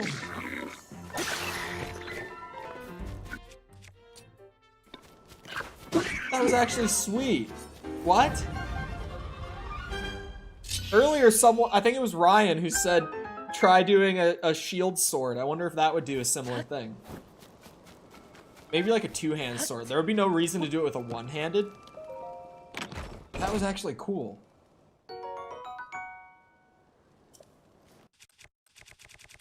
What is this? It is a traveler's sword and a Lizalfo horn. Shit. There goes the durability. Hold on, you want to see what someone in my comments taught me? Even beyond my little trick? Check this out. Okay, it didn't quite entirely work. It broke 2 of the 3. You just stick them together and you drop all at once. And I was like, damn, how did I not think of that in the whole process of, like, recording, writing, editing this video? How did that not occur to me? It was one of those moments where I was just like, well, I feel a little dumb today. Yoink, yoink.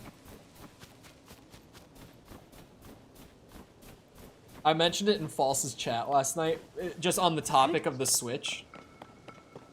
You know what is really nice about covering a Switch game for videos right now? Shit, there's nothing up there. Damn it. Is that the other morning, I was working by just grinding my second Tears of the Kingdom save file out while in bed at like 4 a.m. Like, I had just woken up. I had my Switch, like, on my nightstand, and I just, you know, reached over, grabbed it, started playing it. It's miserable in handheld mode, for the record. I do not enjoy playing this game in handheld mode. But I was getting work done from bed at 4 a.m. So it was a win, regardless. Hello, user. But yeah, between the screen, like, I didn't have my glasses either. My glasses stay at my desk. Like, this is just where they stay, so, like, they're not over there when I go to sleep. So I didn't have my glasses on. I had just woken up. It's on that smaller screen, so I can't really see outside of, like, what's immediately in front of me. And I'm playing it on Joy-Cons instead of on one of these. You know, it just was not a pleasant experience compared to actually playing on a monitor with a PS4 controller. It's better this way. This is the way to play it, for sure. I did not enjoy my Tears of the Kingdom experience on handheld, outside of knowing that I was actually able to say that I was getting work done while laying in bed at 4 a.m. That was the cool part. That's a light. I thought I had to interact with that. Did I say hello to user? I think I did. This is gonna work. It's cold out here. Oh, it is gonna work. Just don't tell Nintendo. What, that I didn't like playing it on handheld? I didn't. Good. I'm on top of things.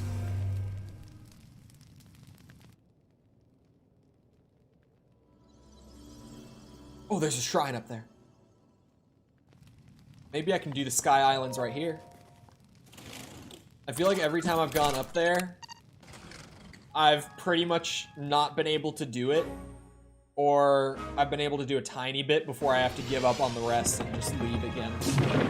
The Sky Islands so far have not been too friendly to me. Let's see another shrine. So we got two right around here.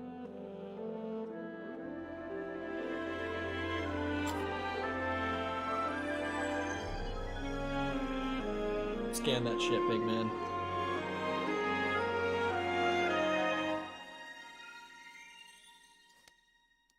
Alright, it's shrine marking time.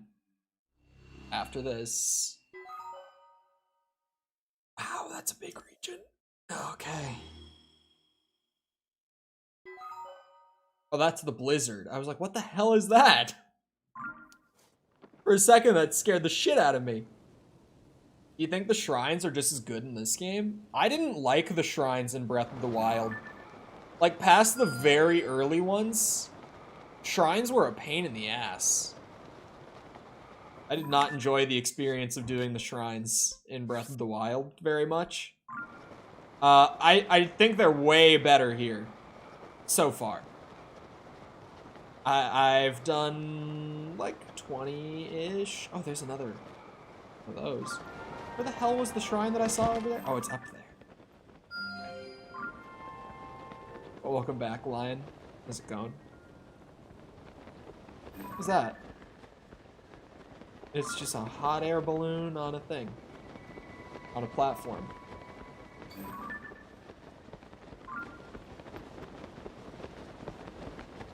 It would actually be smart for me to fight this guy. His horn is valuable.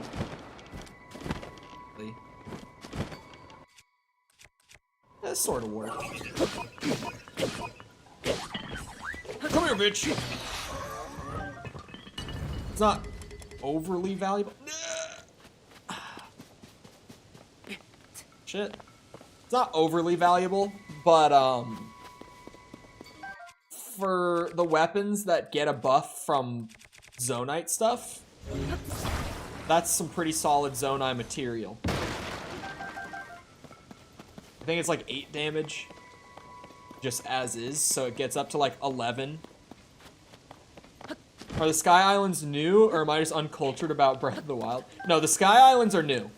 All the Sky Island stuff is very new. and very fun. I'm kind of, like I was just saying, a lot of the time I haven't really been able to do everything in them, just because I'm still kind of like early on progression-wise.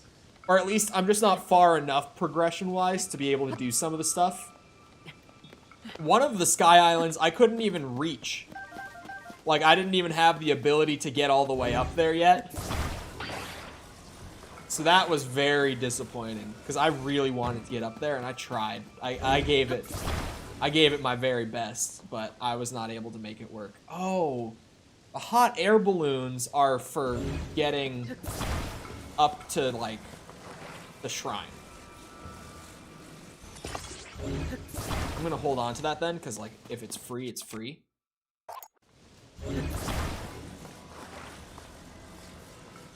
But for now, I want to go and fight that guy. Speaking of valuable stuff for weapon fusions. And this is back to what I was praising a bit a few days ago. I feel like in this game, I way more often am doing stuff purely because of like the raw gameplay value of the rewards I get for doing stuff. Like exploring the depths, I'm literally doing that like for the Zonite, the bomb flowers, like stuff that is helpful to my actual gameplay, rather than just like, oh, I get a quarter of progress towards a heart piece, or I get 1 Korok seed for doing this. Like, I'm actually doing stuff because it's like immediately helpful in just raw gameplay moments. It's a big improvement in Tears of the Kingdom. I did not do that shit in Breath of the Wild. Like, never was I doing something purely because it helped my moment-to-moment gameplay like that immediately. Here I'm literally going out and doing stuff for resources all the time.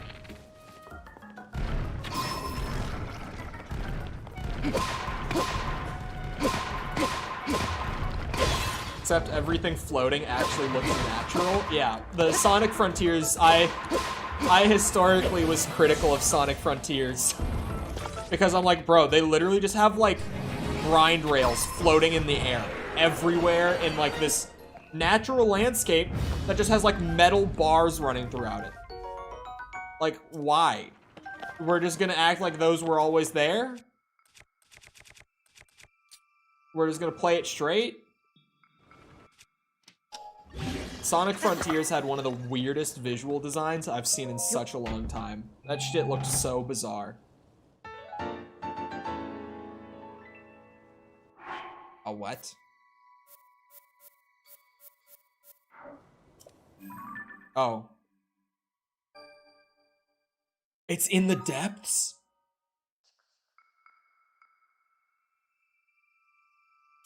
The treasure map marked something in the depths.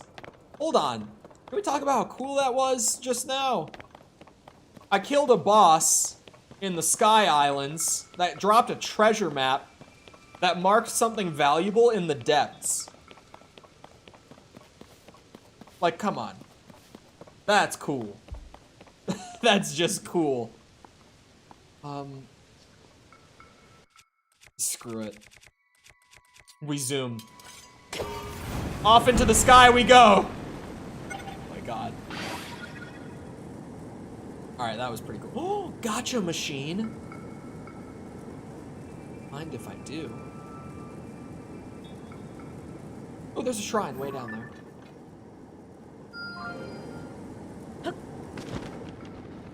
That's what I love about exploring the Sky Islands before, like, the region below it. Is how I'll just see, like, those green lights off in the distance and know where I want to go once I am back on the surface. Super, super nice. Alright, where are my... Oh, they were right there. My Zonai charges. Time to spin the gotcha machine.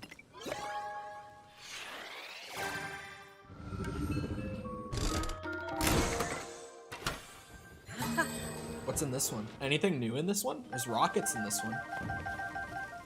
Other than that, it doesn't look like anything new. But rockets. Rockets are helpful. I feel like rockets are something that I'm scared to build things with, but I'll just have to get used to using them. Because they don't last very long, but they really... They'll get you moving. You will fly when you're using them. Like, fans, I can use fans. Fans are pretty easy to control. Time bombs are really good. I still don't really know what to do with the time bombs, I guess. Like, I haven't gotten too excited about them just because I kind of see them and I'm like, what do I even do with you?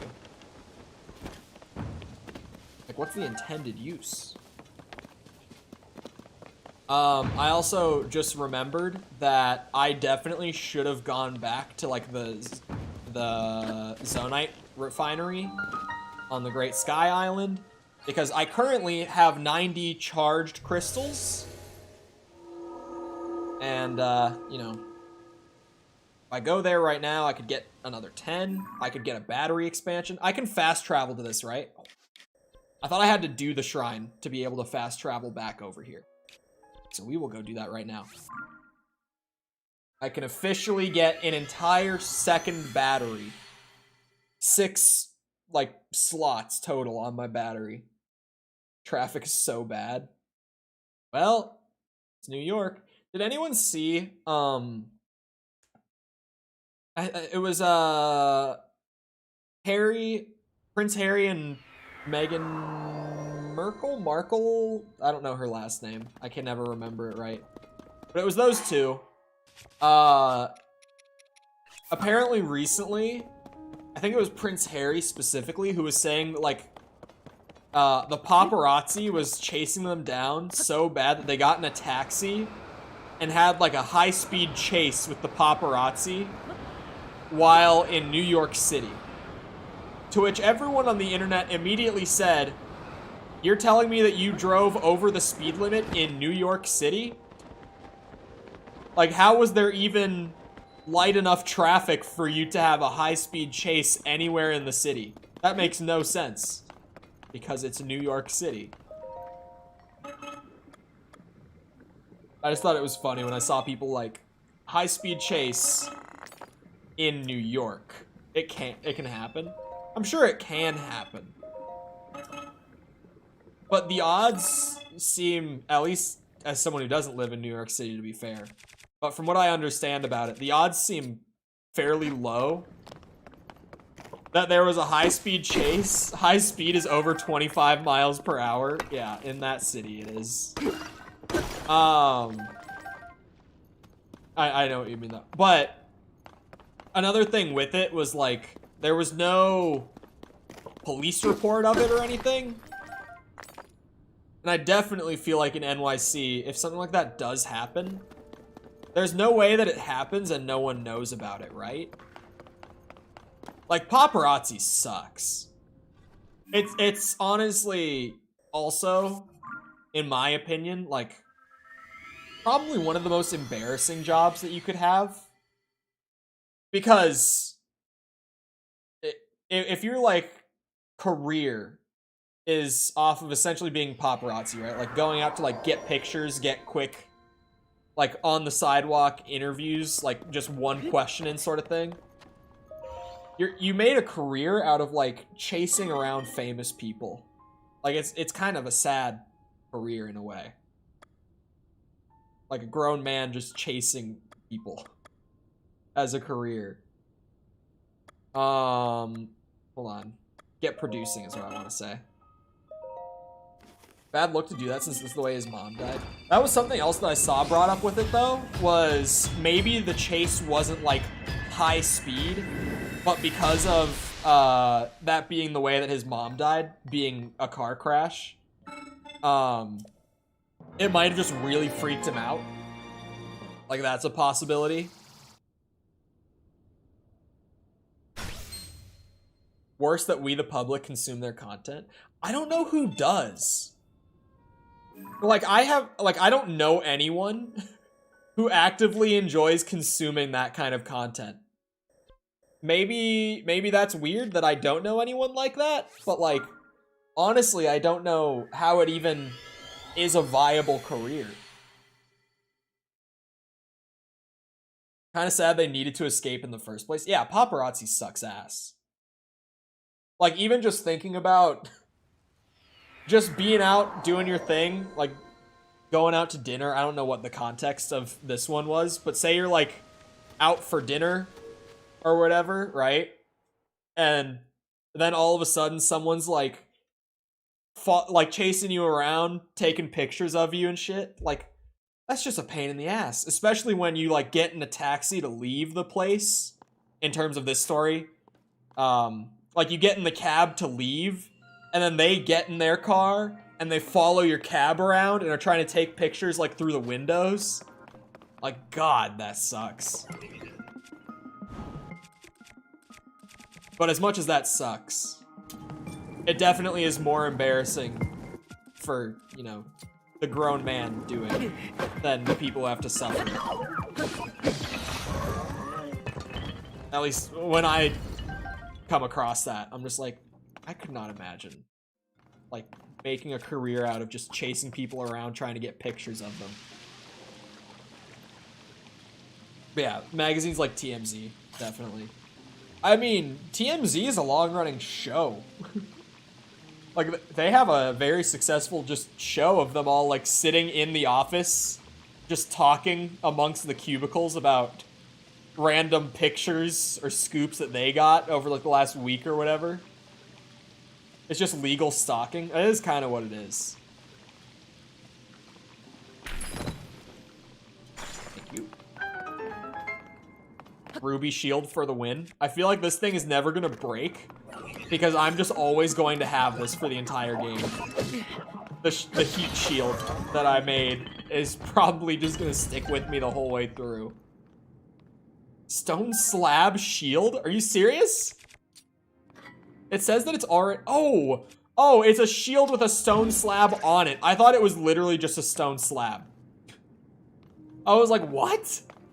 Stone slab shield? This one's kind of funny. I like this one. Is there gonna be a chest in this? Is that what this is gonna be? My Lysel Reaper didn't last very long. It's a cool looking sword.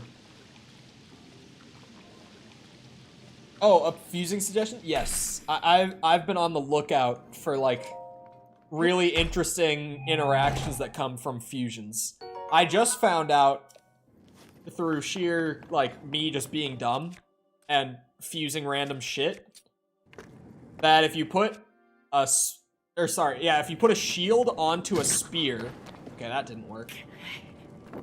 It when you're aiming, like when you're holding the lock on with the spear, you'll like hold it sideways and have the shield on it. A cart with a shield. I've done that. I did a video on that one. Putting minecarts on shields. It's funny. I love the minecarts on shields. It's hilarious. How do I get through this? You know, without just like being fireproof because of effects or whatever. How do I get through this?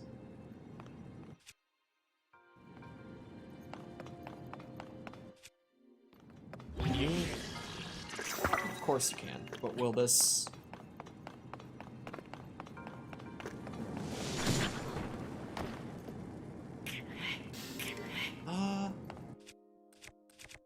There might be something there.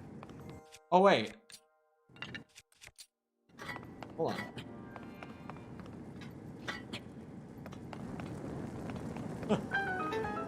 There it is.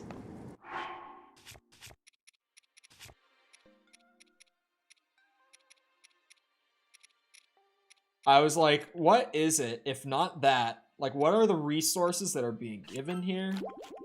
The guy literally drops the shield and there's another slab next to him. That's an interesting interaction. Probably not worth the video since there's a shrine dedicated to just teaching you that it exists. But that's a cool interaction. Putting like a slab on a shield will make it so that the fire just disperses on the end of it. I like.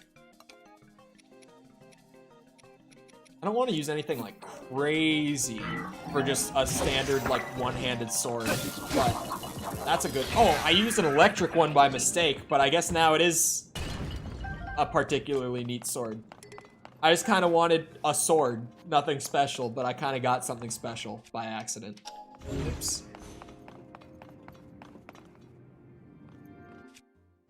I see what they want me to do. This shrine is all about teaching me weapon fusions. There's no way, right? There is absolutely a way. What? That's insane. Hold on, I'm gonna yoink some of those real quick. You're giving. And we're back. Thanks, OBS. And we're back. That's insane. You know what? Good on you, Nintendo.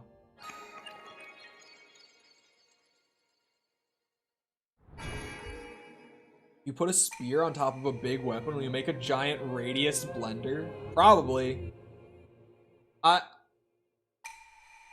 Yeah, you definitely could.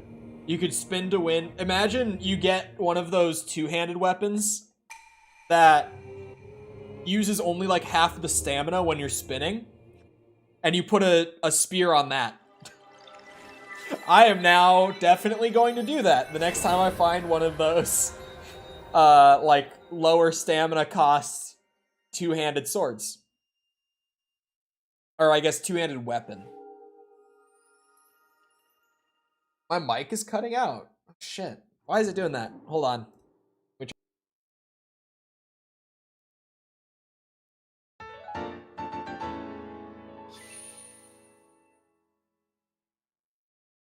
Did that work? That might work. My desktop OBS might have just needed a reset real quick.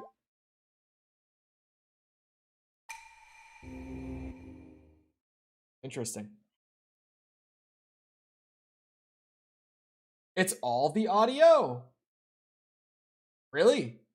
It all looks fine on my mixer. Oh shit. Is it still happening?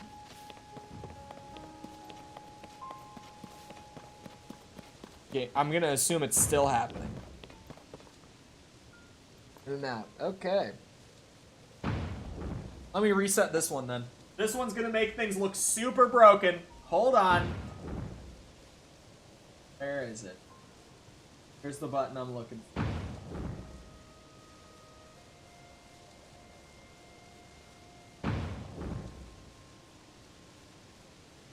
Where is it? Button.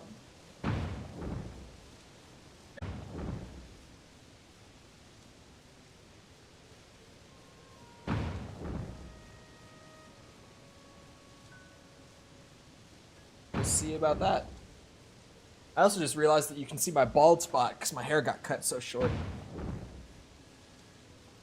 My bald spot from getting staples in my head when I was a kid. Where would I want? Oh. Better.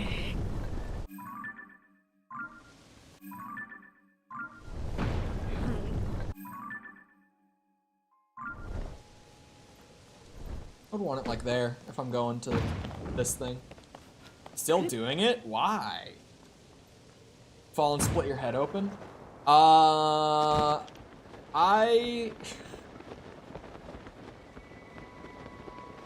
No.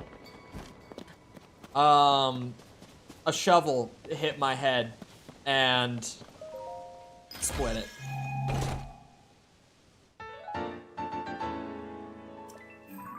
Oh!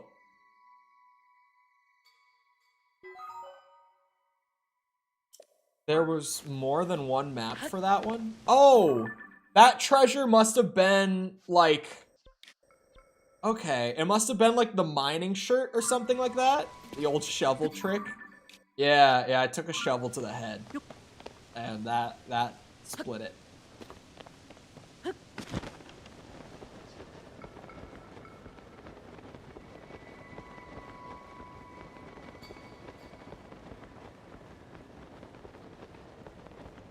Have I ever told my old go-to 2 truths, 1 lie? It was a good one. It was, I've broken my head, or sorry, I've broken my skull with a shovel. I've broken my skull with a baseball bat. I've broken my skull with a golf club. Which one is the lie? That was my go-to.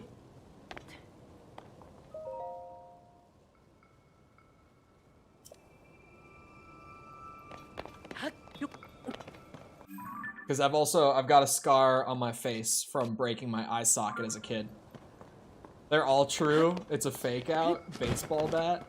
You might just know it, but yeah, the baseball bat is the lie. The golf club, the golf club is true, and the shovel is true. Some dumbass kid, when I was like 5 years old, clocked me in the eye with a driver and it broke my eye socket. Rich folks always have golf clubs. Yeah, I'm rolling in it. We all know it. It's all that shorts money. All the I don't even know what my shorts average for RPM at this point. I haven't looked in a long time. It's not even worth looking, to be fair. It is just like, it's so little that it's not worth looking. It's one of those things. Eye socket, serious? It was my orbital socket, yeah. So I have a scar. It's pretty faded because I was like 5 years old? Yeah, 5, I think. But I have a scar under my eye from getting it fixed up. I don't think it's from the injury itself. I think it's from getting it, you know, fixed up. That almost killed me. You bastards! Now I'm cold. Why would they do that to me? They burned my shield. Probably shouldn't have done it with a wooden shield, to be fair. Bastards. You know how expensive that ruby shield is? This shit keeps me warm out here. These rubies aren't cheap either. These are valuable. I was hoping you didn't have any more rubies. No, of course I got more rubies.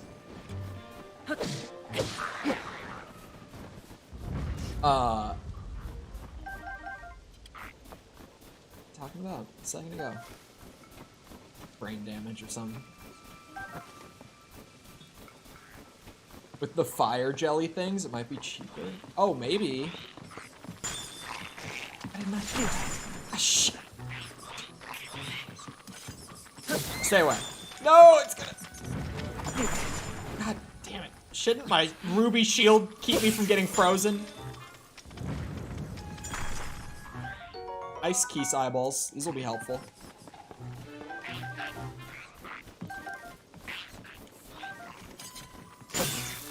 God. Ice Keese wing. My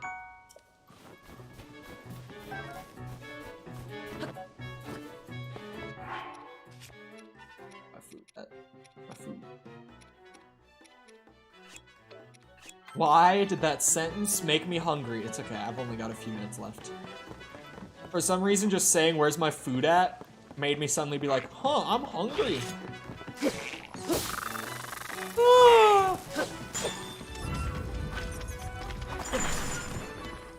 Oh, hates the Rito children? I kind of do. No, they're not as creepy as the fish children, but the bird children are kind of creepy too. You're not wrong. I did not like either. I don't even think he's made it to the village yet. I have not made it to the village yet, no. Why would I have gone there? Okay, I'll get the orb from the shrine. I won't even need to eat food for that. Hello, Mickle. How's it going? No, the bird children. The bird children ain't it. Pull up a minute. Yeah, I have not gone to the village. There's so much else I could do. Shiny thing? Was it like a star fragment or something that I missed? Forward or backward? I wonder what power I'm supposed to use for this.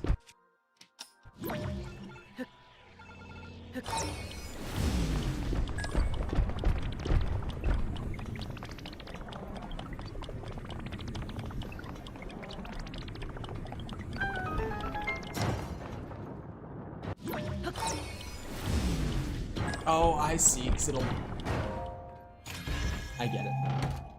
It is how my brain works a little bit. I don't even know if I want this, actually. Yeah, that's weaker than anything I have. But then, technically, I didn't get it, right? Like, it won't... Hold on. I have to do this real quick.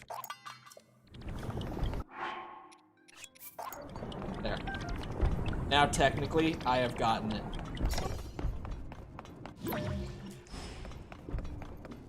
Even though I didn't want that shit. Let it be known. Why would I even need to stop it? Oh, I get it. That's not what I was supposed to recall.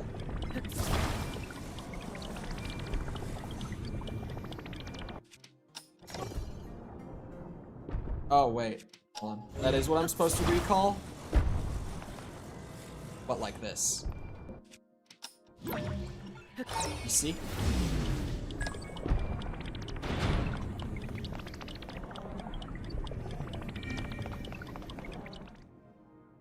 I feel like I've got it down to just under an hour's science now.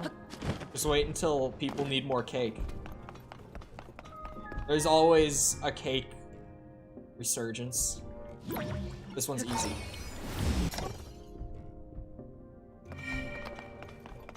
Booyah. Yeah, I know how to use my abilities. There's more. This is a big one. It's a big shrine. It's like 4 puzzle rooms, man.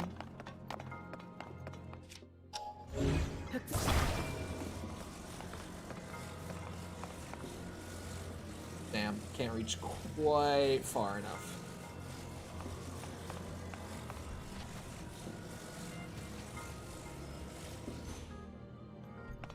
This one I actually don't think I understand quite right. Oh, I think I do get it. I think I do get it. Hold on.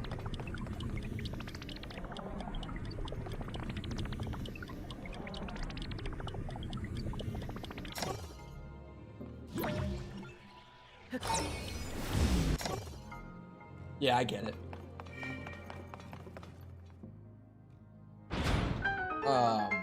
Cole's projecting he wants cake.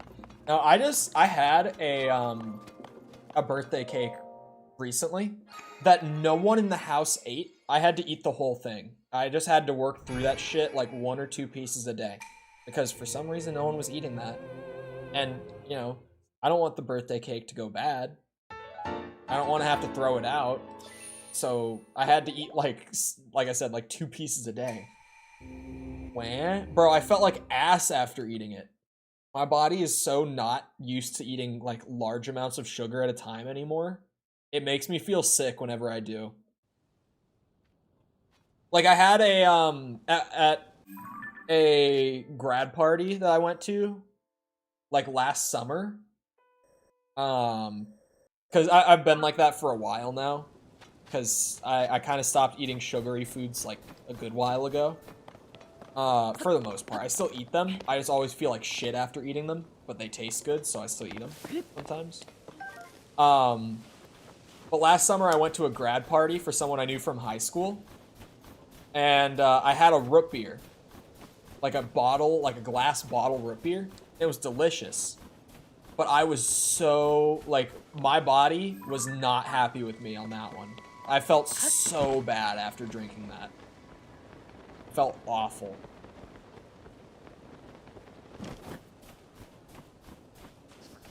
I think I'm entitled to have to travel for it. To not have to travel for it. Right. But I do have to put pants on. I don't have to put pants on. I do out of choice. I am a pants on enjoyer. As crazy as it might sound.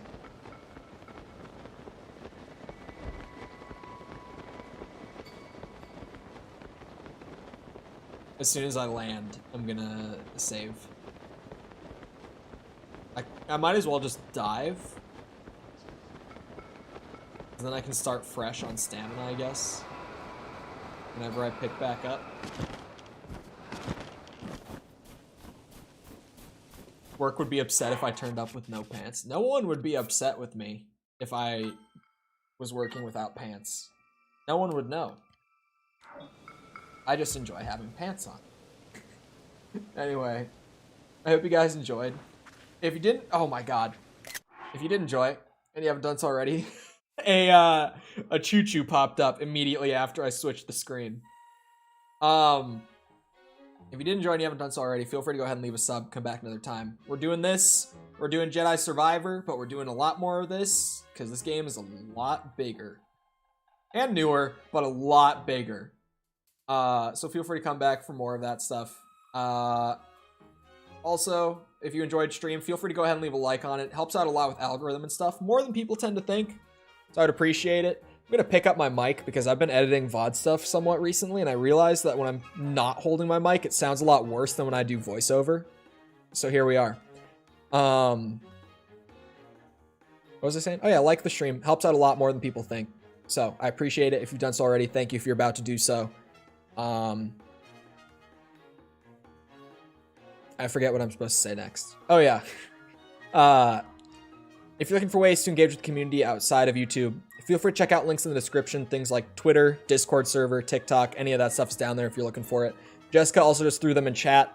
All the links right there. And she also put in the Tears of the Kingdom playlist, which at this point, if you want a, how many hours? 24-hour binge of me playing this game, it's there from beginning to end. It's been blind the whole way through. So video 1 just has like blind reactions to the opening and stuff and the mechanics.